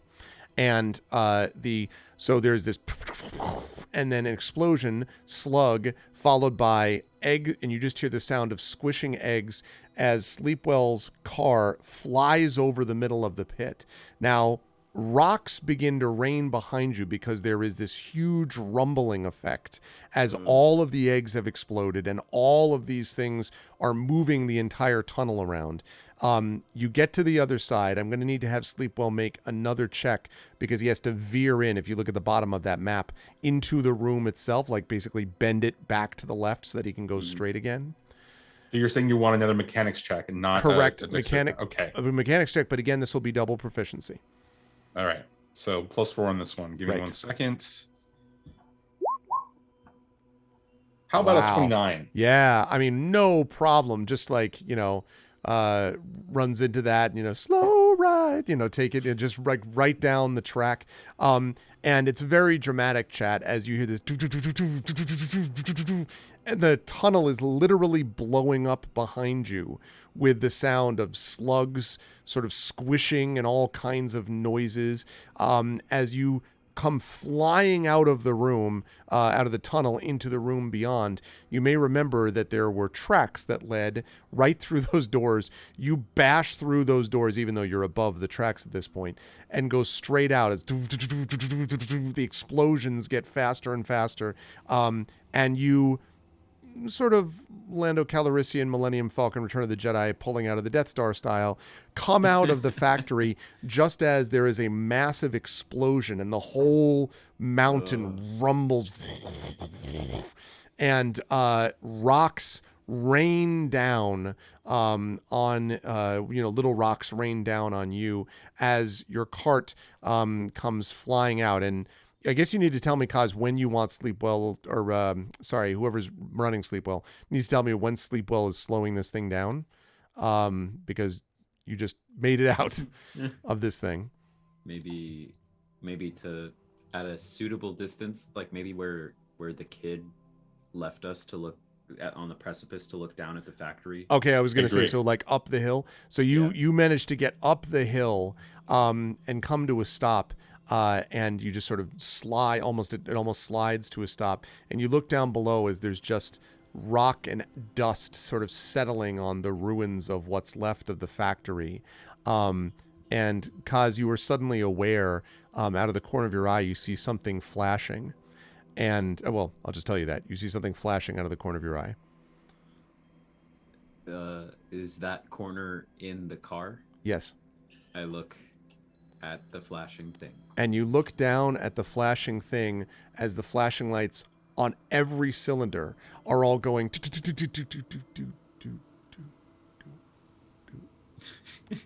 And that's where we will take our break. You are watching day 76 of Esper Genesis Aftermath, sponsored by Alligator Alley Entertainment, and you've just seen people escape a factory with some stuff. We're about to see what happens when they deliver it back to the base, and what will happen with the Xamarin. We are joined, as always, by Johnny Pittman, Cat Rambo, and Zach Clay. Carlos Hernandez is not with us today. I actually think that he may be at Comic-Con. I've been given information that he may be, and that's why he's not here. But he will be back with us in May. If you like what you've seen, please do not go anywhere. It's 10:30. We'll be back Eastern. We'll be back here in, let's say, 9 minutes. So let's say 10:40 Eastern. And until then, everyone, hold tight. We'll be right back. Perfect.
All right, everybody.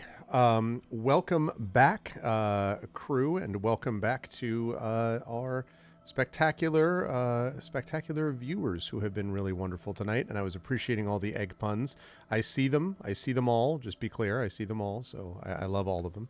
But we are once again joined by the incredible crew of the Windows Now Being Fixed, of Johnny Pittman, Kat Rambo, and Zach Clay.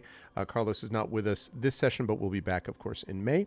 And we're going to be running here for about another 45 to 50 minutes at the most, which should be enough time to get the crew into even more trouble, so to speak, as they are now outside of the factory where they have made their escape. So you are now sitting in the vehicle, in Sleepwell's vehicle, with these 8 blinking cylinders. And I should mention, by the way, that the automatons did not make it out of the tunnel, presumably because they fell into the egg pit and or possibly were smashed by rocks and or possibly, who knows, but they did not survive. But you folks survived, which I guess is what really matters. I'm now going to hand things back over to the party. You're at the top of the hill looking down at this now clearly destroyed factory. What would you like to do?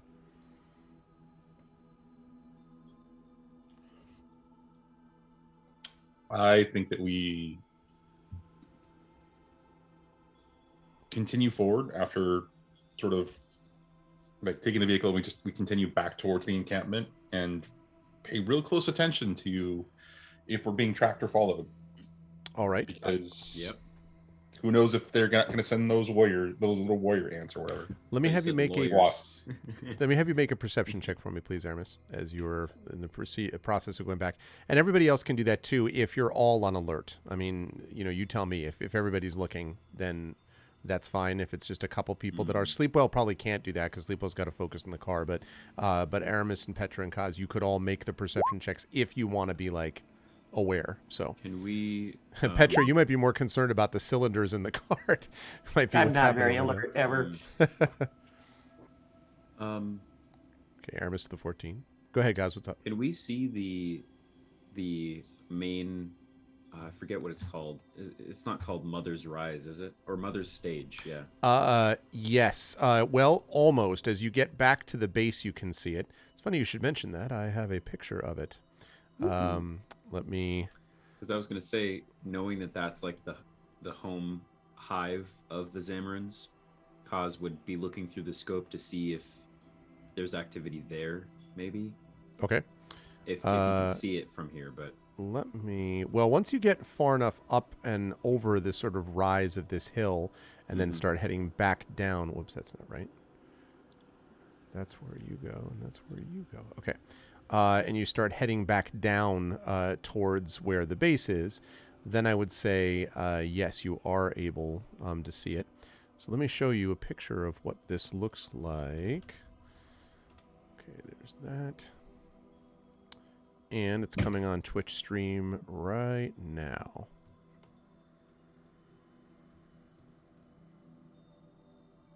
Okay.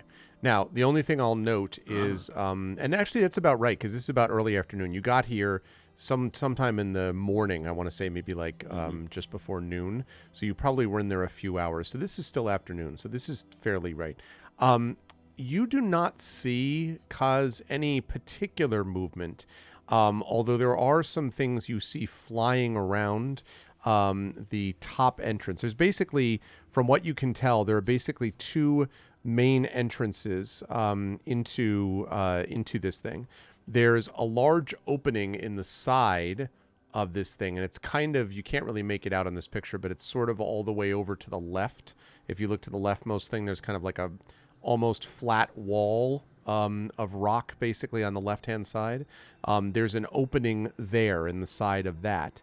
And there is a big open area that you can see at the top of the picture. If you could imagine yourself like flying over it, there's a big sinkhole on the top as well. Those are the 2 basic ways to get into the plateau that you can see from here. And you do see some creatures flying in and out of both the big opening in the side and the sinkhole thing out of the top. But they don't seem to be like rising up as a flood and like heading towards you. They just seem to be like going in there. Yeah. All right, I'm good then.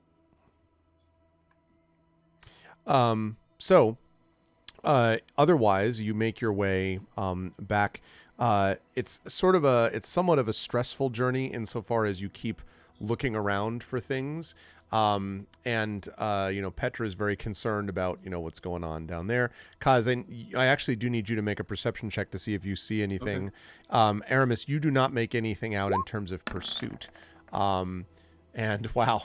And yeah. Kaz with the 29, who can see through everything, does not see. Can we see anything? Oh. Yeah, exactly. Does not see anything flying as well. Yeah, it does actually look like that, rock god. That's true. So, and does not see anything.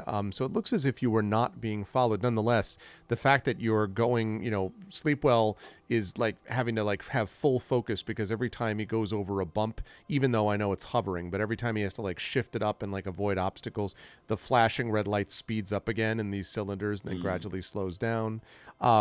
And so as you sort of get to sort of come down on the other side, it probably takes you a good hour and a half to make it back, even though you're in this cart, because you're trying to be careful that you don't set these things off. So it's probably late afternoon, I would say, by the time that you are finally coming up to the gates of Aftermath. And as you are making your way up, you can see that the boy who actually led you there in the first place is standing right at the gates, and is, sort of waving frantically. And then the front gates themselves open. And there are three people, including one of them, one of the engineers that you spoke to, who told you about this factory in the first place, you might remember, when you came to this place. He is also waiting there. And when the vehicle comes in through the front gate and then the gate closes, he comes up to you along with a couple of the other engineers, and he says, I can't believe it. The mother's protected you, there's no doubt about it. He came back and told me, and he's pointed to the boy, what happened, and I can't believe it. And he just keeps blinking and looking, and he looks down and he sees, they're all there. They're all there. You see them? There's 8 of them. That ought to be enough, he says to the other 2, and they all nod furiously, and he says, we're going to be able to use this. This is what we were hoping for. And, well, and he says, he's asked to see you, and you sort of look behind him, and you can see Revis Lament, the commander, of course, of the battalion of Aftermath, walking up. And he kind of has his arms folded, and he says, so, who exactly authorized you to do this? And he has this sort of frown on his face, maybe, although something looks weird about it.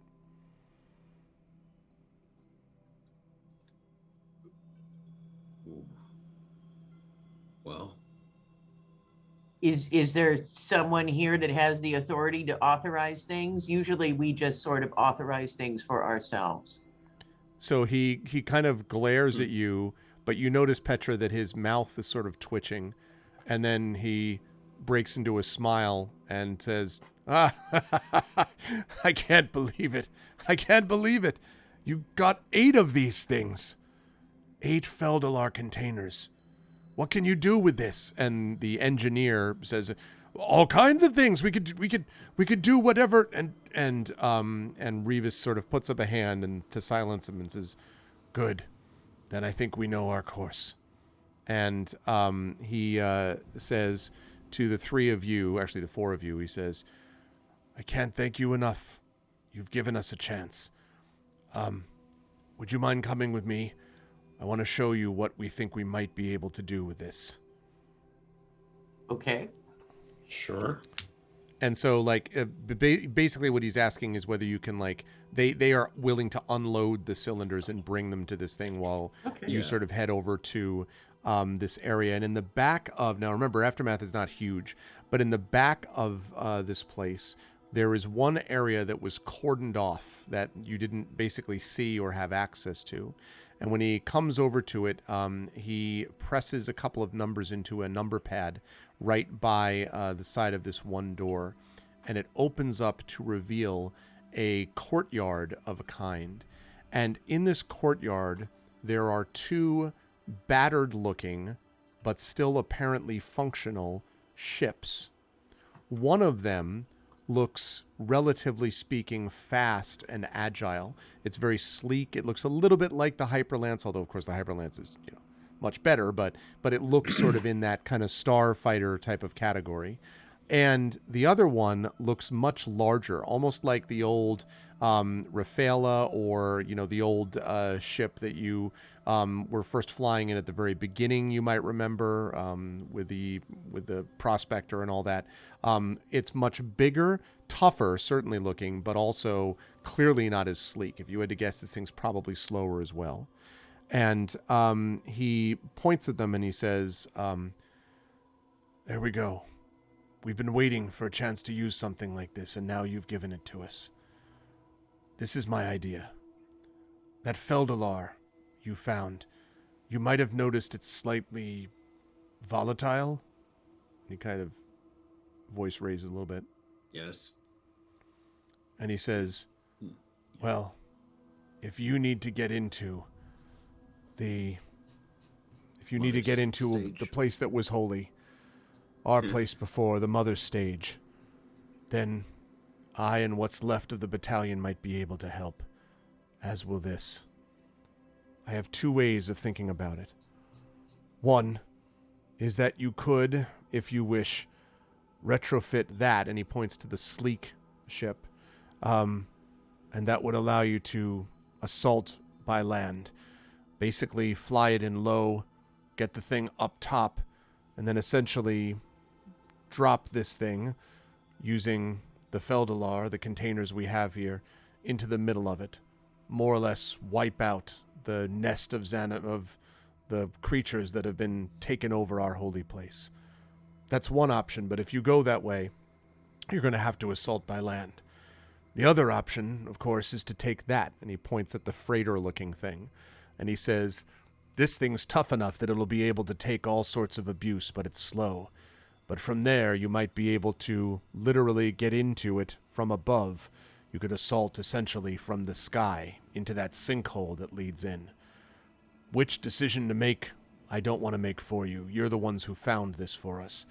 But either way, between the bomb that we're setting here and my battalion, we might be able to distract them long enough for you to get into the center, get the thing you're seeking for, and perhaps get out and kill the Xanaman.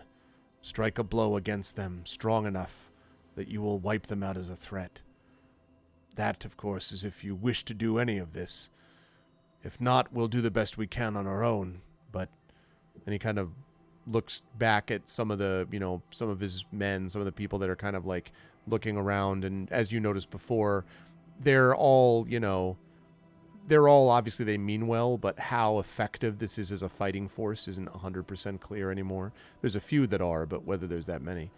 He says, "If not, we'll do what we can, but with you and with this," and he kind of jerks his thumb over his shoulder at the stuff that's being unloaded, the containers, "we might have a chance."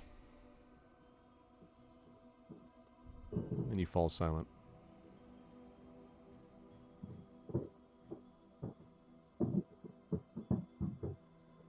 What again was the main difference?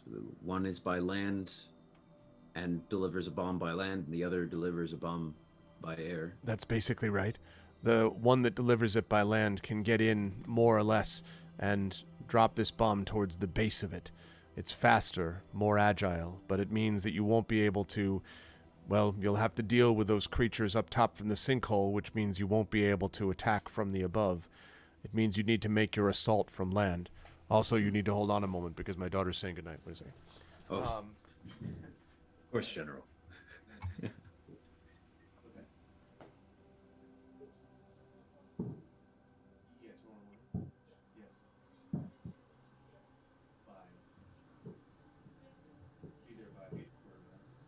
I'm not liking either option.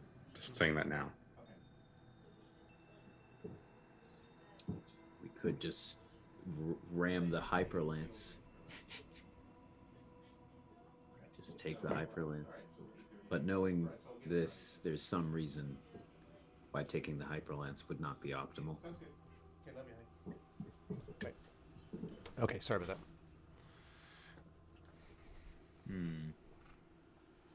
And then by air, we would be assaulting by air and then dropping the bomb into the sinkhole at the top. Right. And you would be able to go more or less, once it's cleared out what's down there, you could go down there as well.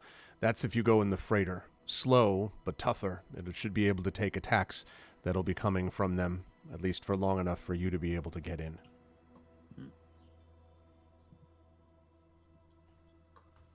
I look at Aramis expectantly.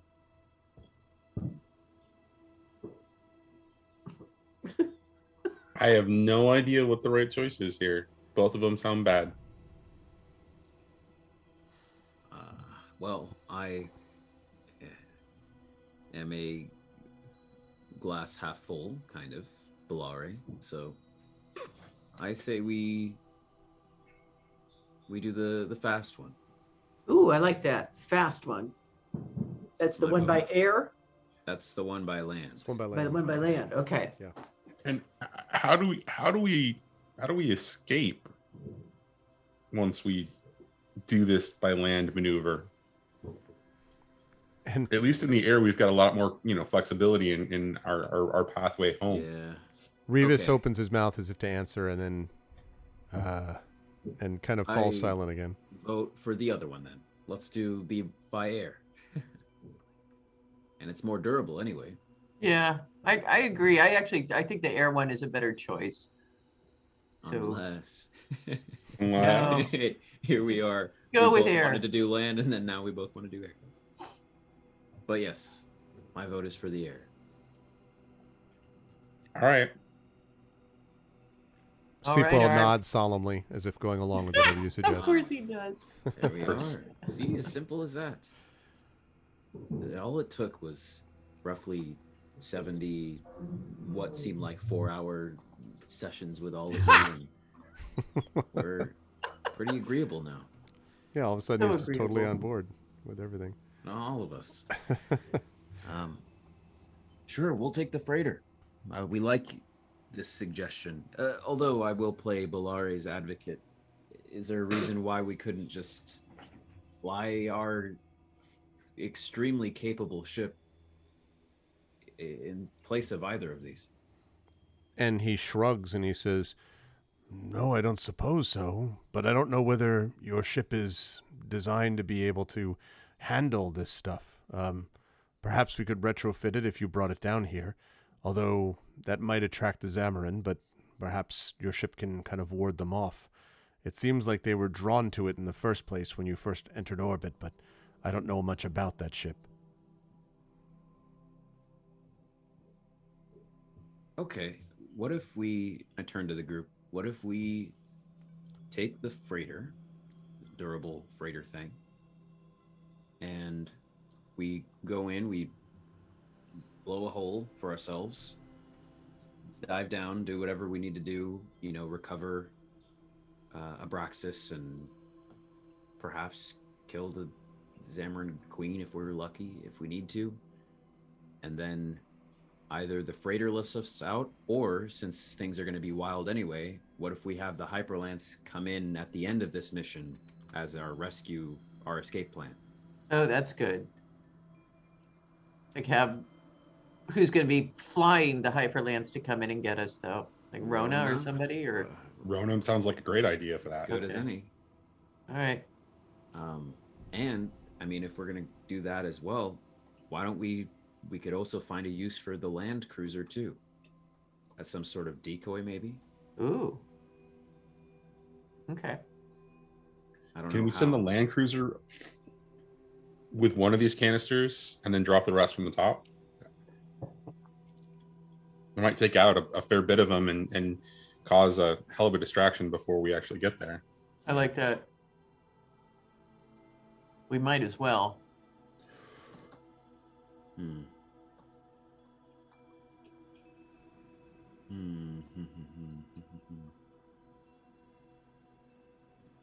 Is there? I asked the general.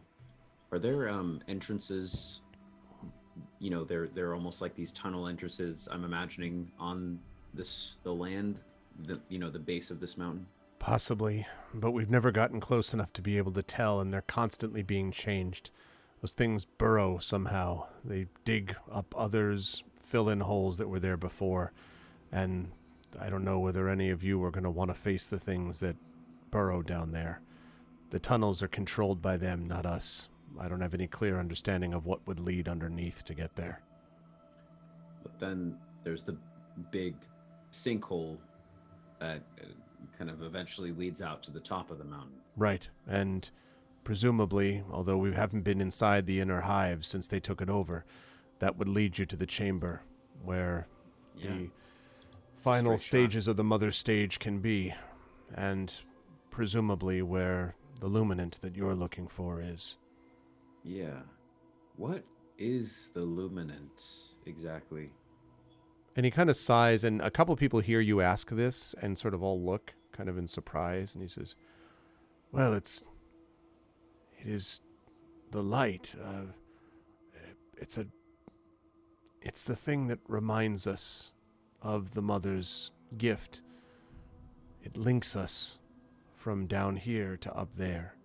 And he kind of looks in the general vicinity of, it's still, light outside, although it's rapidly beginning to darken now, but he kind of, points up to where that nebula, above actually is. And he says, it's sort of like that. A bright light. Looks sort of like a cube, I guess you might say. There are also some other things in there. There's a suit of armor that was fairly powerful that came with one of us a long time before. Belonged to the Illustrians for some time. Another gift from the mother. But the thing I remember the most is that cube of light. That's the luminant, and it speaks to us. Speaks to you, huh? Yeah, and this is the most, vaguely metaphysical that Revis has basically gotten, since you've spoken to him, since you first met him.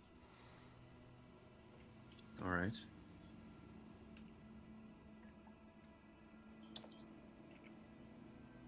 Well, I'm ready to go, I think, with our Let's plan. do it. I don't have any other questions. So he Yeah. says it's going to take a couple of hours to retrofit, but we'll get on it now. So the freighter, that's the one you want? Sounds like we're going to take the freighter with us in it Mm-hmm. and drop down into the sinkhole. Mm-hmm. Well, is there...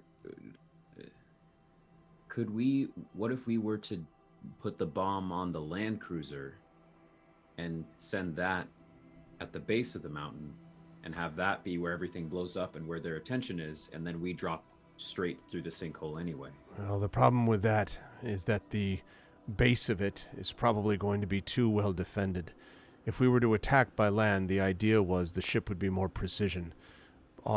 You can basically fly it into wherever you want. That opening, for instance, in the side of the plateau over there, and he kind of points at it.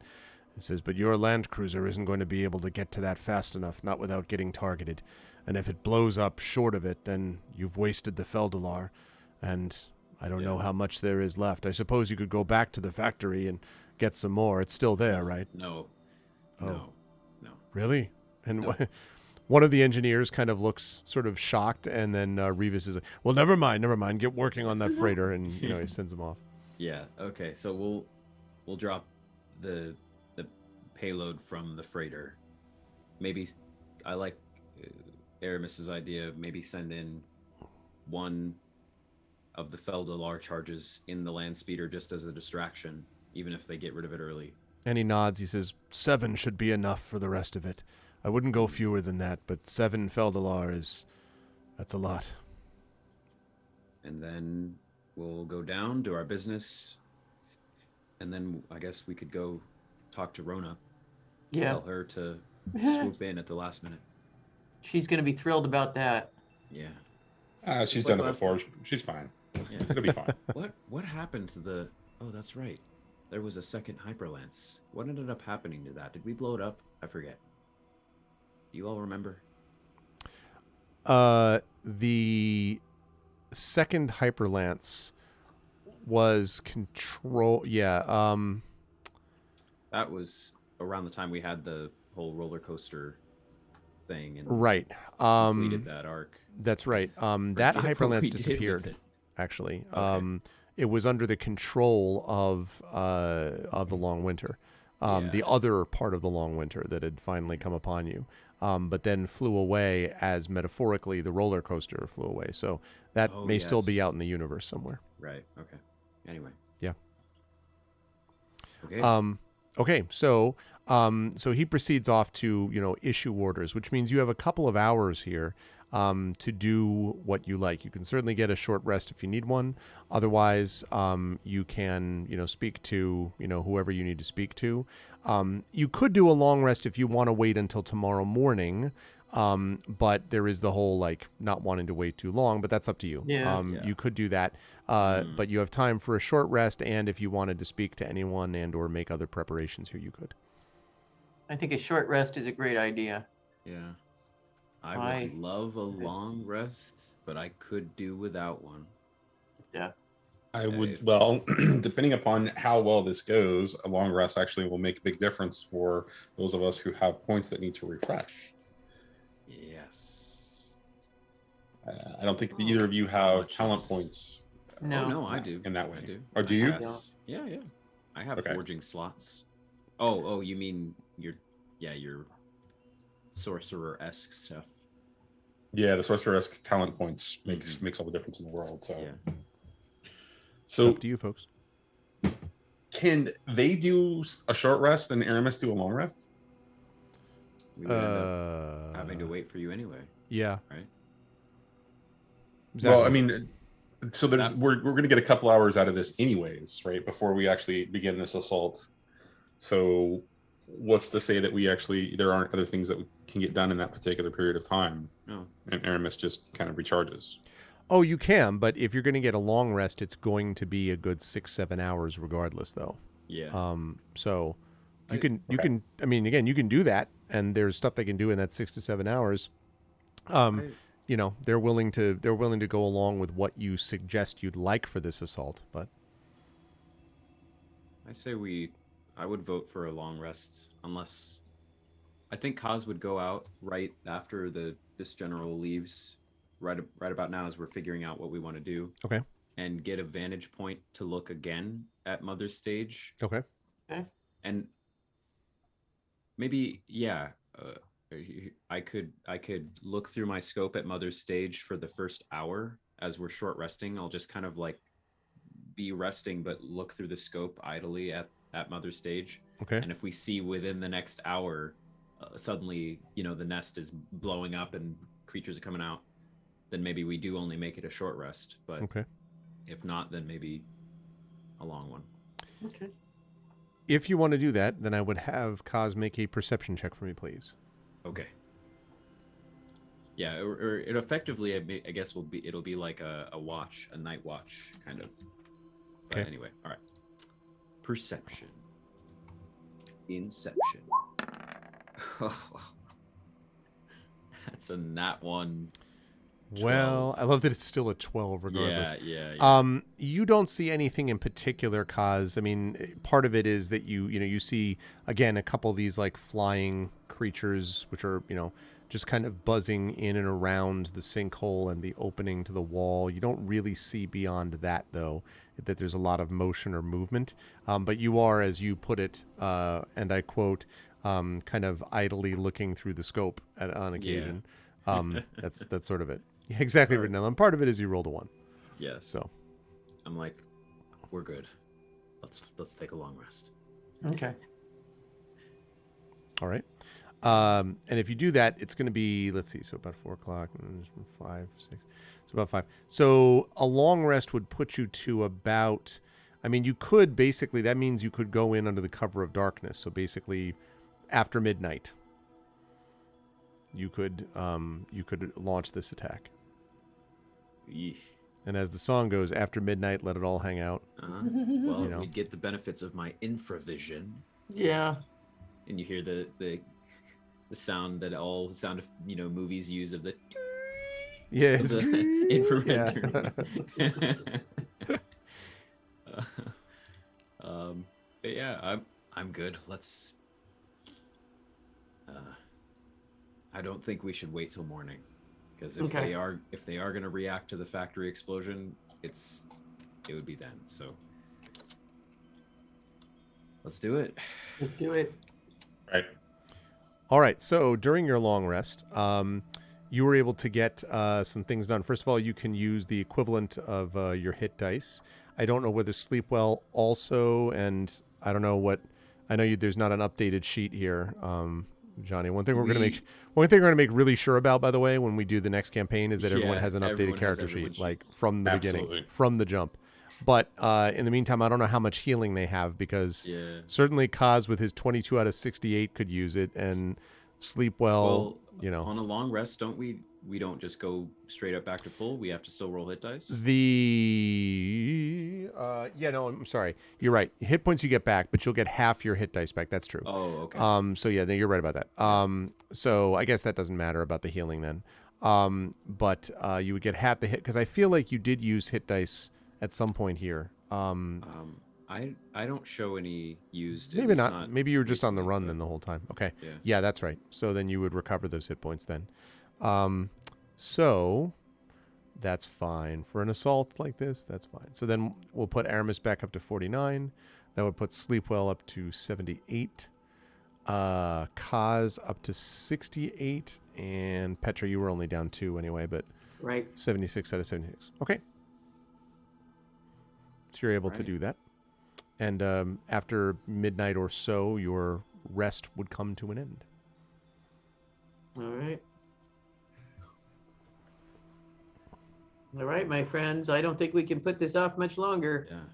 I'll get as we're all standing here, I will get Rona on a comm call. Okay. Kaz, where the frell have you been? There's a little bit of static. We're just in the aftermath base. Everyone else is here. Oh, you've been having a good time, have you? Did you have to take off? And she says, yes, I've been trying to orbit a little bit to distract from these blasted bugs. Well, you can keep doing that. You hear some indeterminate static / cursing on the other side. I inform Rona of the full plan, and end Okay. by saying, so when we finish, we will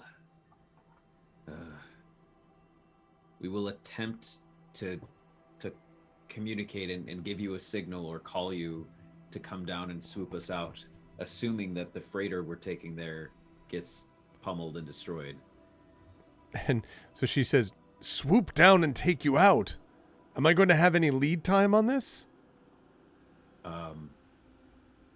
From the time we grab what we need to grab. So hopefully enough.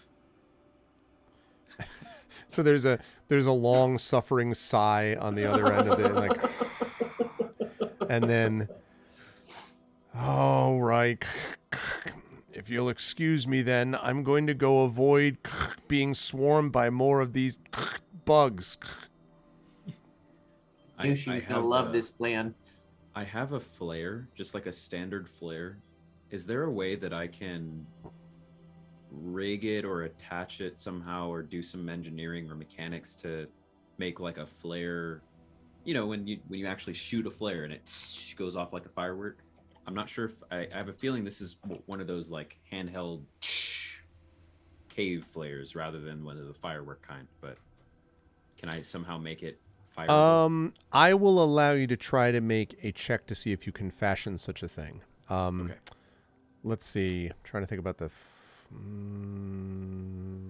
I'll look it up just to make sure. Yeah, because I think it's reasonable that you can probably, adjust it somehow. While you're in the process of doing that, someone else cuts in over the channel, and there's a little bit of static, but it's definitely not Rona's voice.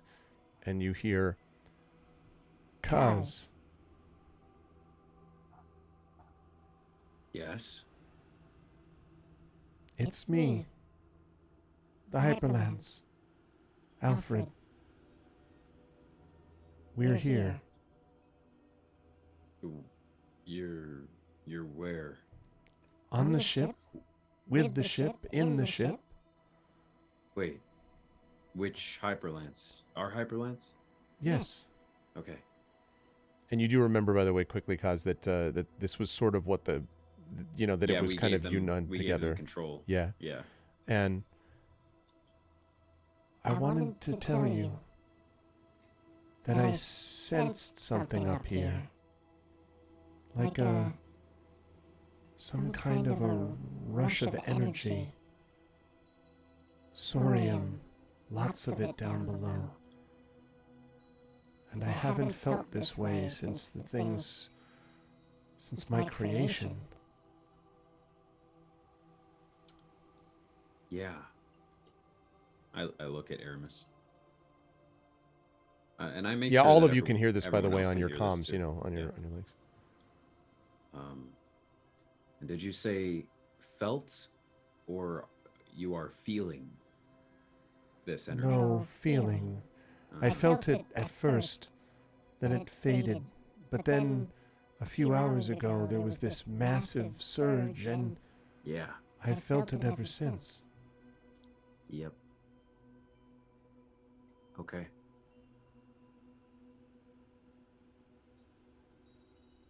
I look to anyone else to see if they have any thoughts. Well, just let us know if that changes, okay? I will. I need to remember what it seems like. But I'll let you know if I remember. In the meantime, well, like Rona would say if she wasn't really angry with you right now, be careful. And then Rona cuts back in. Stupid self-aware ship. Just never mind whatever it said. All right. Okay. So that means you now have the opportunity, assuming you're ready and prepared, to head to the mother stage. I looked at the flare. It just says a flare burns for 1 hour, providing bright light in this radius and dim light in that radius.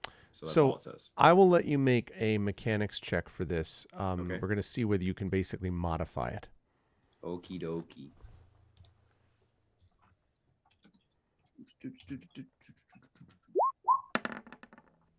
14. I think that's probably enough. Yes, you have something that will basically, essentially, strongly out. It will basically increase the range substantially of the flare. You're not going to be able to have it sustain for long. Like, it's one of those things that just goes, and then fades immediately, but it will go pretty high. You're still going to need open area to the sky. It's not going to blast through stone or anything. But if you can have open area to the sky, then you should be able to launch it. And almost like I'm shooting it from my sniper or... Exactly, yeah. Okay, all right, perfect. Precisely, yeah. I'll put flare bullet. You only got one of those, though. So. Yeah, I only have one flare anyway, so one shot. Okay. No, I've got a bunch of flares if you want to modify some more. Do we? I can make. I've got 10 more. flares. Would you Just like put 10 them on flares? the air mattress and launch the whole group up? I'll try one more. If I need to make a check again, just to try to make one more. So you can make one more if you want. This does take a little while, so I'm assuming that part of this is going on during that time, but I'll let you modify one more if you wish. Okay. Even better. Yeah, you're able to do that again. It was holding on that 3, and I was like, no. Great. Yes, you have 2. Yeah. Okay, great. Aramis, what were you saying? I was going to say, if you're going to start modifying things like that, maybe what we need is a mattress gun. Wait. Several weeks pass. Because that would be perfect, because we'd be over the sinkhole in the freighter, and then we would basically free fall down the sinkhole, and then I would... Well, we don't need a gun for that. We could just drop the mattress. Look, buddy, I listen, Kaz, I know that you have been watching Indiana Jones and the Temple of Doom, but that's not really a movie example I want to emulate with the air mattress. All right, I'll let you be the commander of the air mattress. You did so well with it last time, so I try. you succeed. So, assuming you're not actually going to put together an air mattress, which would take a long time to modify. Yeah, we'll do that next campaign. So you were prepared, and I want to note for everybody that when you get ready for this, the battalion of what's left of Aftermath is assembled. Revis, of course, is at the front. You can see the engineer. You can see several others of the group that you met. And you're sort of reminded again about what a small group is left. This is maybe 30, 35, 40 people. To call it an army is kind of a laugh, right? But this is all that's basically left of the defense force of Illustria. And when, as you're sort of kind of preparing yourself in this sort of last stage, as it were, coming out of one of the buildings is Priestess Laura, the one that you might remember who told you about the mother in the first place. And she comes over and she says, "Children of Illustria, the mother will be with you." And she looks to the four of you and says, "You are not beholden to our worship and our ways, but I am grateful that you are helping us, and I hope you find what it is you seek. Revis has told me of your plan. It is dangerous. Are you sure you wish to do this?" Do we have any other choice? I solemnly nod. She shrugs. "I can see little way myself, but you could, of course, take your ship and leave us. You are not bound to the fate of Illustria." Well, as it seems, the fate of Illustria is bound to us. And so we stay. Agreed. She nods and she comes to you, Petra, and she says, "When we first met, I had the sense that the others look to you in a way.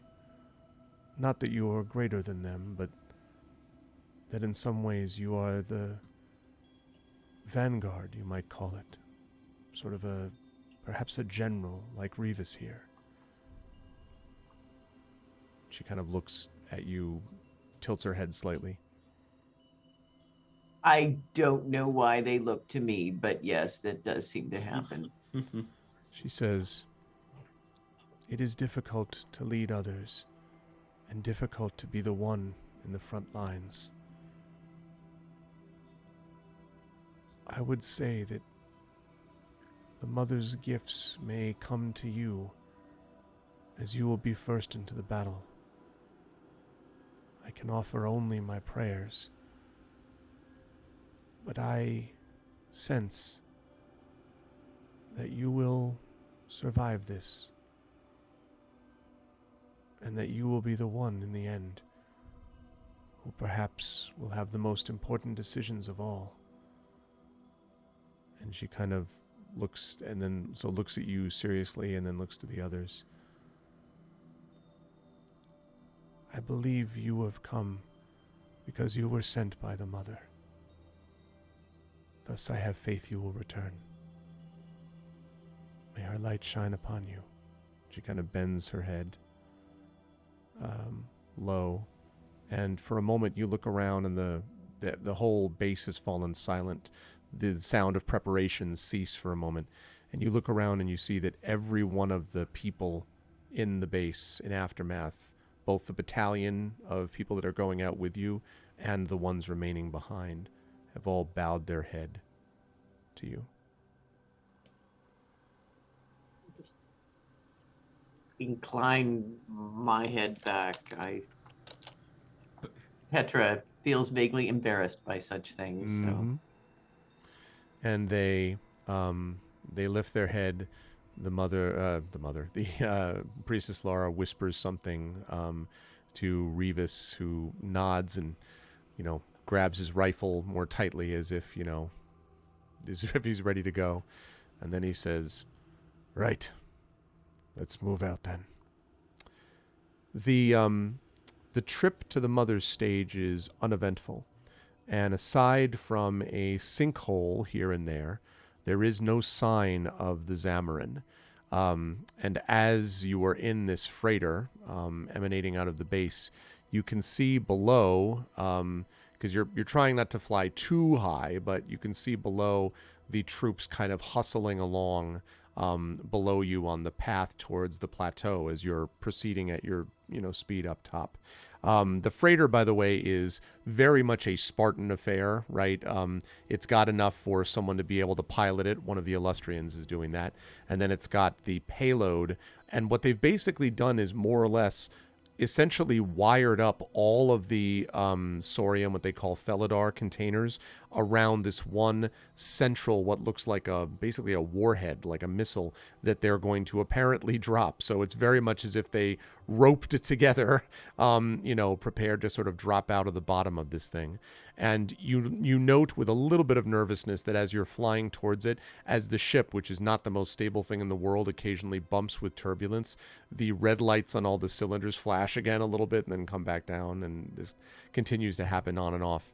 But as you're flying along, you can see the troops hustling along below you, and finally the ship begins to rise up and rise up and rise up, and then head slowly over the sinkhole. And as you head over the sinkhole, you begin to hear the sound of what sounds at first like clattering, like sort of like I guess you might say, sort of like a sound of clacking and clicking. And then you can tell, coming through the battered hull of this thing, that it is the sound of thousands of wings. And as you look down through, look down, the camera on the sort of front of the ship's kind of HUD has the thing focused down. So there's a front window, and then there's a camera focused down where the payload is. And you can see there's a bunch of shapes moving. And as the payload doors start to open, you can look over and see thousands of these creatures flying out of the plateau. A bunch of these drones, basically, that are flying out and are almost starting to create what looks like their wings interlock and their legs and mandibles are interlocking, as if they're creating this massive organic dome. And you're now over the top, and the pilot yells back to you, "Release!" As if a question. Sure. Do we still? I'm like, wait. Do we get the land speeder distraction? The land speeder is in front of the troops, so yes. I mean, if you wanted to time that, it would be almost now. like the land speeder is going to hit, within 15 seconds probably. As long as, I guess, we make sure that hits. Yep. Okay. So you kind of count it off, and a small explosion. Now it's not that big from where you are, but hits the bottom, and you can see some of the creatures making the dome kind of hesitate. And there's a sort of pause, and then a huge creature bursts through this dome, 3 times the size of any of the Zamarins you've seen so far. Huge wings on its back and massive mandibles on its large segmented body. This looks very much like one of the creatures that Sleepwell saw in his vision. And it flies up through these creatures as the bomb drops from the payload. The bomb connects with the alien monstrosity and the massive insects. And this explosion of fire engulfs the enemy. And the ship, the pilot yells, "Hang on!" And the ship starts shaking back and forth from the shockwave as this thing sort of hits it.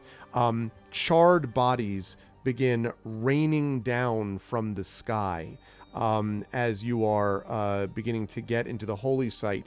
And the pilot yells, "All right, this is as close, I think, as we can get." And now the question is, how are you going to try to get in? So there are multiple ways. You could try to take the freighter and fly it through what you just created. Or you could try to basically grapple gun it down, Kaz, something like that. So it's up to you how you wanted to manage it, but the bomb has been released.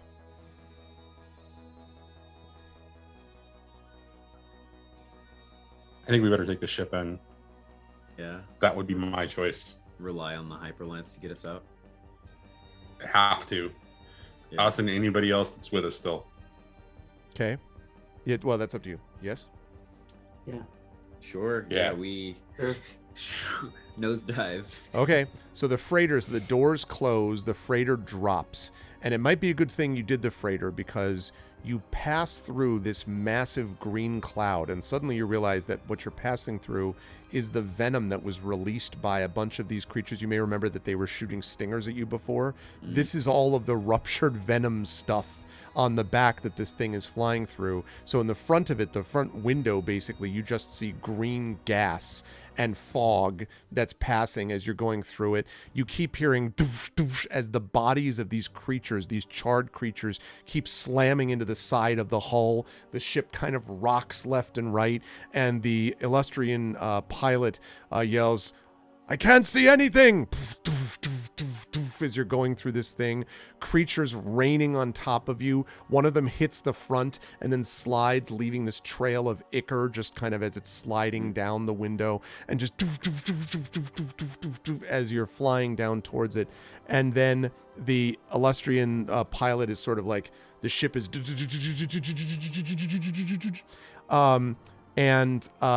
then the Illustrian pilot yells, "All right, I think I see something.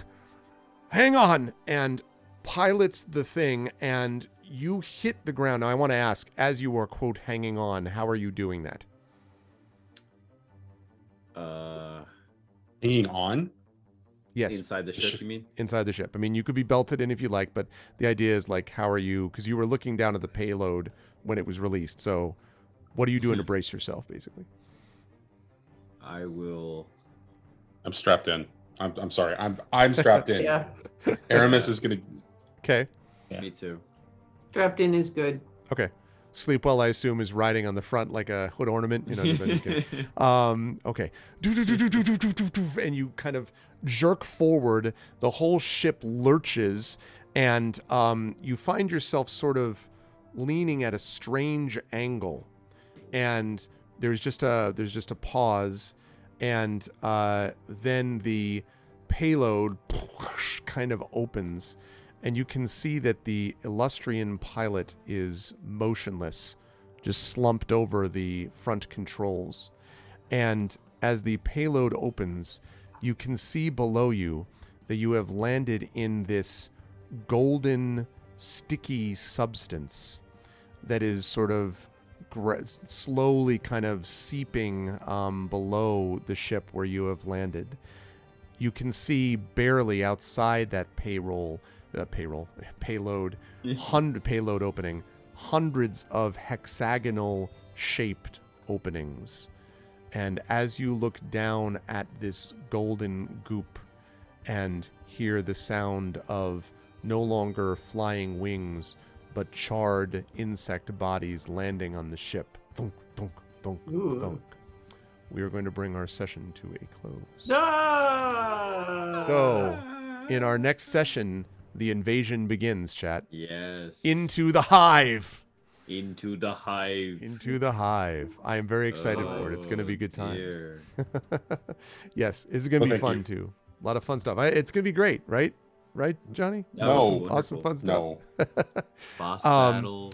Conclusion. I am very excited Love for it. that, and I actually really enjoyed some of the setup that you had for today also. I was really enjoying seeing how you were all going to figure out how to get the containers out of the factory, dealing with the slug. I thought there was a possibility you were going to try to, like, feed it through the tunnel underneath that you came with. I thought that was a Yeah, possibility. I thought about that. I thought maybe you were going to use the cart that you already had to try to do some of that, and instead having Sleepwell's cart that he was able to pilot actually create really helped you out because it meant that you didn't have to make those difficult choices. And we'll see what happens. Now you're fighting for a base. You're fighting to find this Luminant and hopefully Abraxas and Aricia and find the way through to the Shadow Technocracy. So there's a lot that awaits in our last 2 sessions. I will start as per usual with the person on the far right, or in this case, the bottom right. Zach, good stuff today out of Kaz. Kaz's sort of perception was quite helpful in a number of places. And Kaz obviously had some good suggestions to make as well. And it's going to be interesting, I think, to see how Kaz manages this going forward, as you will all have your, wits and perceptions and strengths and all that kind of tested in this lead up to the final encounters. So I'm looking forward to that. How did you feel about today's session? Where will the fine folks find you next? I loved all the imagery and the way that you described everything that happened in this episode. And Johnny's just like, no, I didn't. I loved it. And yeah, we had some cool plans. This episode's pretty simple. Just like, okay, how do we escape from the factory, and then how do we break into a place? Yes. And then there we go. And both Zach and Kaz are ready for this hive. Bellare have a bloodline vendetta against space slugs, and since this bug species has space slugs, I was made for this moment. Oh. This is it. Bellare, the anti-space slug race. Yes. Exactly. It's what we were born for. So yeah, I'm really excited, and the fine people will find me on this channel for the riveting conclusion of Esper Genesis next month, and also our vocalists coming up as always. coming up this Tuesday, actually. Yeah, and aside from that, other places at a internet near you sometime soon. That's good stuff. Thank you, Zach. Always a pleasure. Carlos Hernandez, again, will be is not with us, is at a Comic-Con, but will be back with us next month with Bells On, where I imagine the first thing we're going to hear, it's like the Muppets with, come join us next week, where Dr. Bob will say. So I'm waiting for where Sleepwell says, what the hell are you people doing? Why are we here? I'm waiting to see Sleepwell's reaction to all of this. Should be good times. But you should follow all of the things with Carlos and check out Carlos's stuff, and you will see more, as I said, from Carlos next month. Moving right up to Cat Rambo. Cat, good stuff today as well with Petra. I think there's a lot that's all going to be sort of coming to a head with Petra. Things that are going to be learned about, the AI stuff, and of course Petra's need for the use of the hammer will obviously be important as well, but also some of those leadership things. And clearly this is the sort of thing where Petra's not super comfortable being like the joke's always been like, what do you mean the captain or the leader? But there is a sense where there's a general respect that the whole crew has for Petra, which is sort of putting Petra, I suppose, in this role, even if Petra's vaguely uncomfortable with that idea of being the person who's kind of nominally sort of leading the charge. How did you feel about today's session? Where will the fun folks find you next? Well, I just want you to know in the next campaign, I'm going to run an utterly irresponsible rogue, I've decided. Yes. So. Exciting. Where will people find me? You will find me at Origins, where I am the author guest of honor. Absolutely. Hooray. You will find me at Gen Con, which I'm super stoked about. I will be at Worldcon, I'm reasonably sure. And you will always find me online on Twitter. It's going to be good times. Thank you, Kat. And do you have another Rambo Academy coming up for people? I always have classes coming up. I've got all sorts of stuff coming up this weekend. People could go check out academy.catrambo.com to see the classes that are coming up with a whole variety of amazing people. And tomorrow we've even got a special talk with Tasha Black is going to come and talk about indie publishing and how to actually make a living at it. Nice. And it's one of the few people I think that can actually talk about that. So that will be cool. Yeah, very, very cool. I wanted to make sure. I was like, I thought I saw that stuff. So very cool. Definitely check that stuff out. And thank you, Kat. Always a pleasure. And also always a pleasure to have Johnny Pittman with us. Johnny Aramis, again, was sort of the are we sure this is a good idea? And there were a lot of sort of the, as long as this happens, it's okay. I feel like Aramis has reached that stage where it's like, this is nuts, but I'll take it as long as you promise that X thing will occur. And it's like, all right, as long as X thing happens, then I'll go along with Y crazy idea, whatever that might be. And there was some of that, I think, that was happening. And Aramis, too, is going to have a lot to think about and decide as Aramis prepares to enter the belly of the beast, otherwise known as the hive of these creatures. How'd you feel about today's session? I know you loved every bit of it visually. And where will the fine people find you next? Can I pay you? Can I bribe you? Can I get the descriptive level of yes? the Tell me more about tone? bribery and payment. Don't give me an ultimatum. Just do that. Yeah, sure. Can I butter you up? Is there something I can do to reduce the level of nope in my life, as Aridnil was putting it? No spiders here, I promise. Okay, no spiders. Yeah, there you go. it's no, yeah. Anyways, so thank you. I gotta say, I really appreciate Zach today. He did some heavy lifting in a way that somebody needed to take charge of the situation, and the way that the framing of the story and everything else was kind of working. Kaz was really the perfect person to be point in a lot of ways as things were evolving. And of course, this fills along with this whole, Zach, you didn't tweet last time and you didn't tweet this time what we were supposed to do. It's not Twitch plays and it's not anything else, but it's Zach plays. True. Exactly. These are true statements. Exactly. Yep. Yes. So yeah. Anyways, so yeah, it was a great session. I really appreciate it. Thank you, Greg, saying that. Fine folks, we'll see me here next month. Plans are in motion for me to go back to California to sort out all the things there. So hopefully when I get there, I'll have more details about other things. But for the time being, I actually had a fun time reading a couple of books by a couple of authors, including one Gregory A. Wilson. Oh, that guy. Where I did some proofreading. It was a really enjoyable time, and I can't wait to talk to you about that privately, Greg. But I'm excited for that. Yeah, that ended up taking a lot of time, and I was really enjoying that. So, and then the fine folks will see me here next month for the penultimate episode, if I believe we're calling That's correct. Penultimate episode, and then of course the epic conclusion. And the ultimate episode. Very excited. Yeah, the ultimate episode. That's right. And chat, you better not miss that. I mean, basically ARFCon is becoming must-see TV, right? Like, how can you miss the continuation, season 2's opening, basically, of Eberron? How could you possibly miss the Adventures of Middle-earth team trying to kill a dragon? How could you possibly miss the epic conclusion of the series of Esper Genesis? How could you miss any of this stuff and also miss, contributing to Damon Runyon and stopping cancer? I mean, like, how can anyone miss any of this? So you're going to get to see these amazing, wonderful players. The penultimate and then the Teller ultimate episode. Very cute. I love it. I love it, Aruno. But you'll get to see these wonderful players next month for the penultimate episode in early May.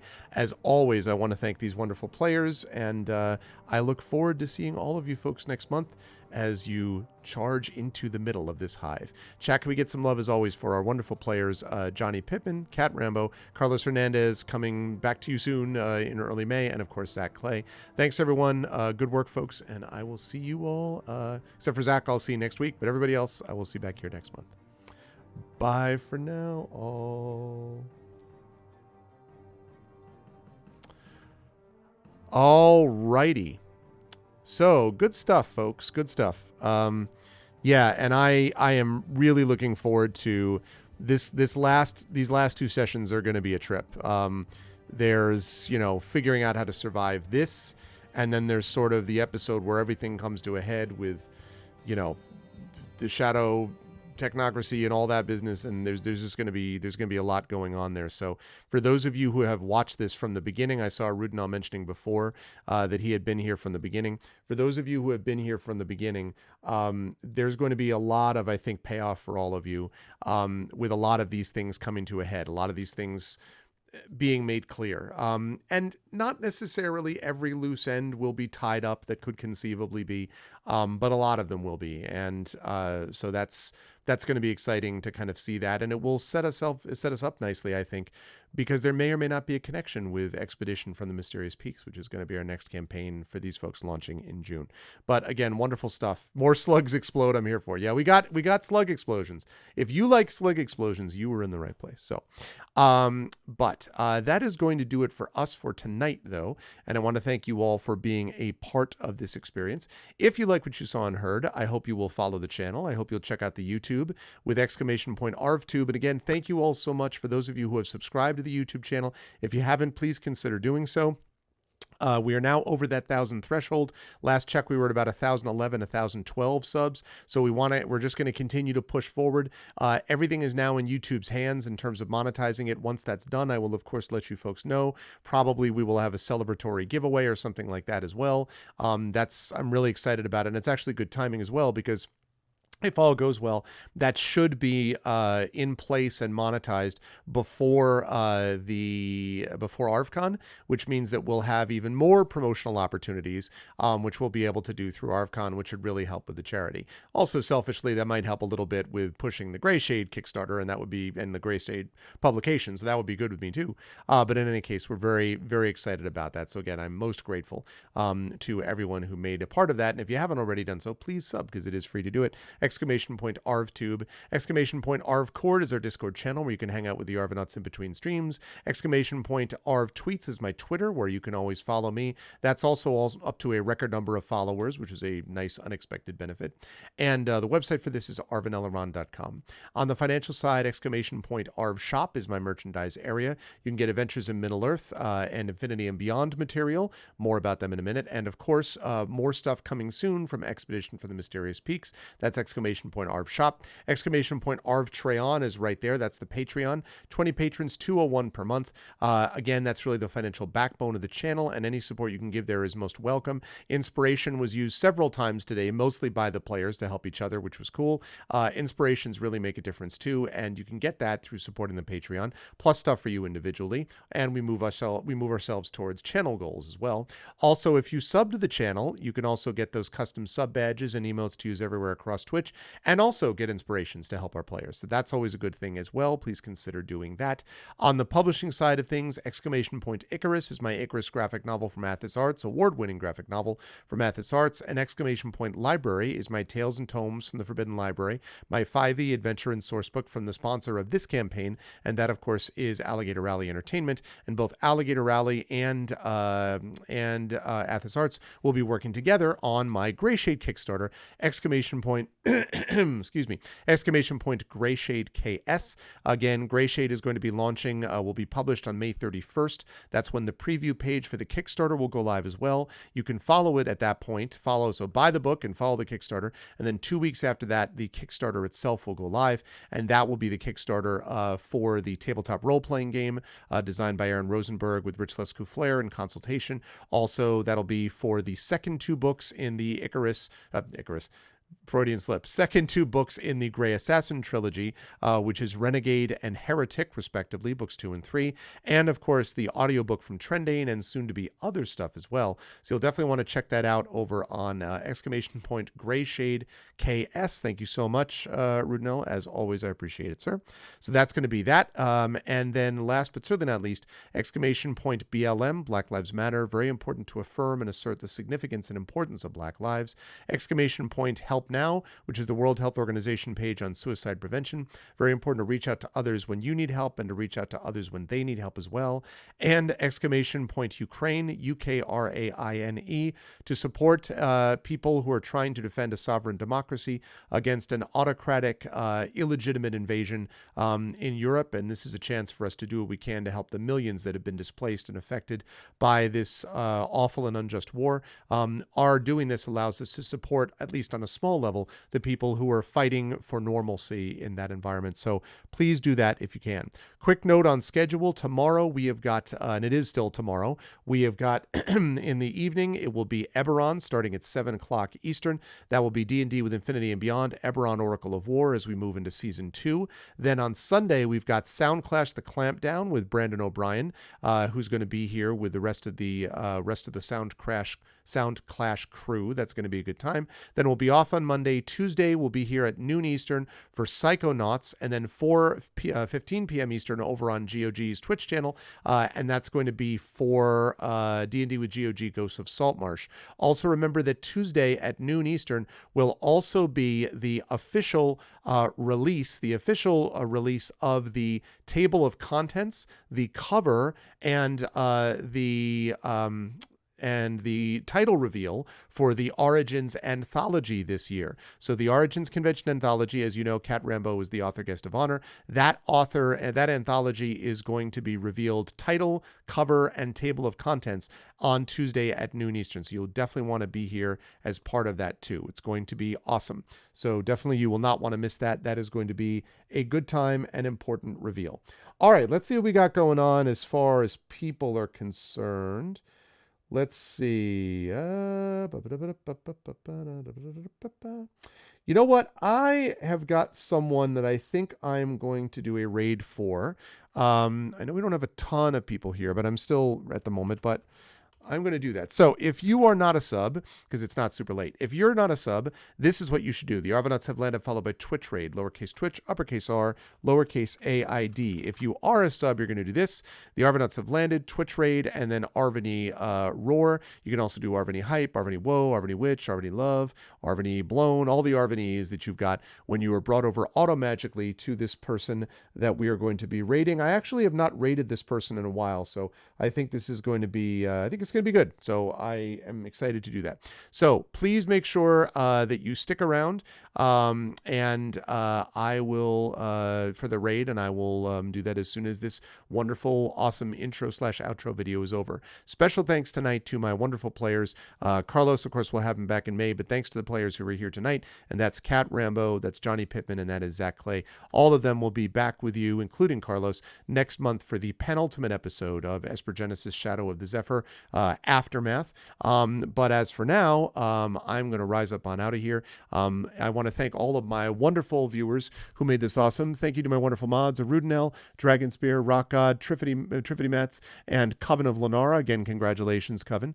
Thank you as well to my best mods in the business, as I've always said. Thank you to my wonderful Patreon supporters and subscribers, Arudinel, Dragon Spear, Rock God, Trifity Mets. Thank you to Crit Twitch, Garlic Tofu, Light and Passion, Mrs. Dunsel, Prince Justin, Video Store Cowboy. Special thanks again to Prince Justin and to Rock God for their contributions to the ArvCon giveaways. Very exciting that those are happening. Thank you, thank you.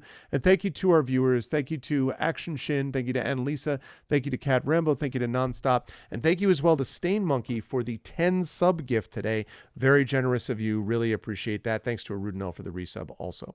That's going to do it for me for now. What's up, Shadowed Mage? As you show up there. What's up, Shadowed? Now I see you. Good to see you, man. Thank you, Shadowed. You weren't in that list originally. Thanks, Shadowed, so much. Good to see you, my friend. Hope all is well. Chat, I'm going to rise up and out of here. Stick around for the raid, and I will see you lovely folks tomorrow, 7 p.m. Eastern, for D&D with Infinity and Beyond, Eberron, Oracle of War, as we move into Season 2. Otherwise, more Esper Genesis coming at you next month. But for now, stick around for the raid, and I will catch all of you lovely people soon. Until then, be good to each other. Bye for now.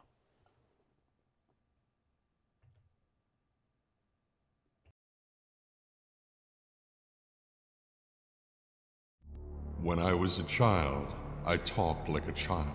I thought like a child. I reasoned like a child. When I grew older, I set aside childish ways. Corinthians 13:11. In the distant future, mankind has spread into the stars and found it is not alone. Within the cluster of planets known as the Silrain Heart, many races strive for survival or supremacy. But throughout this array of planets, societies, and cultures, each has one thing in common: the Crucibles. Scattered throughout the galaxy, each moon-sized structure contains a core of raw sorin, a form of mysterious energy used to power ships, cities, and sometimes the warping of the fabric of reality itself. Beings who can do this have been given a name: Espers. The power of God has been granted to God's children. It is a time of terror. It is a time of wonder. It is the time of Esper Genesis.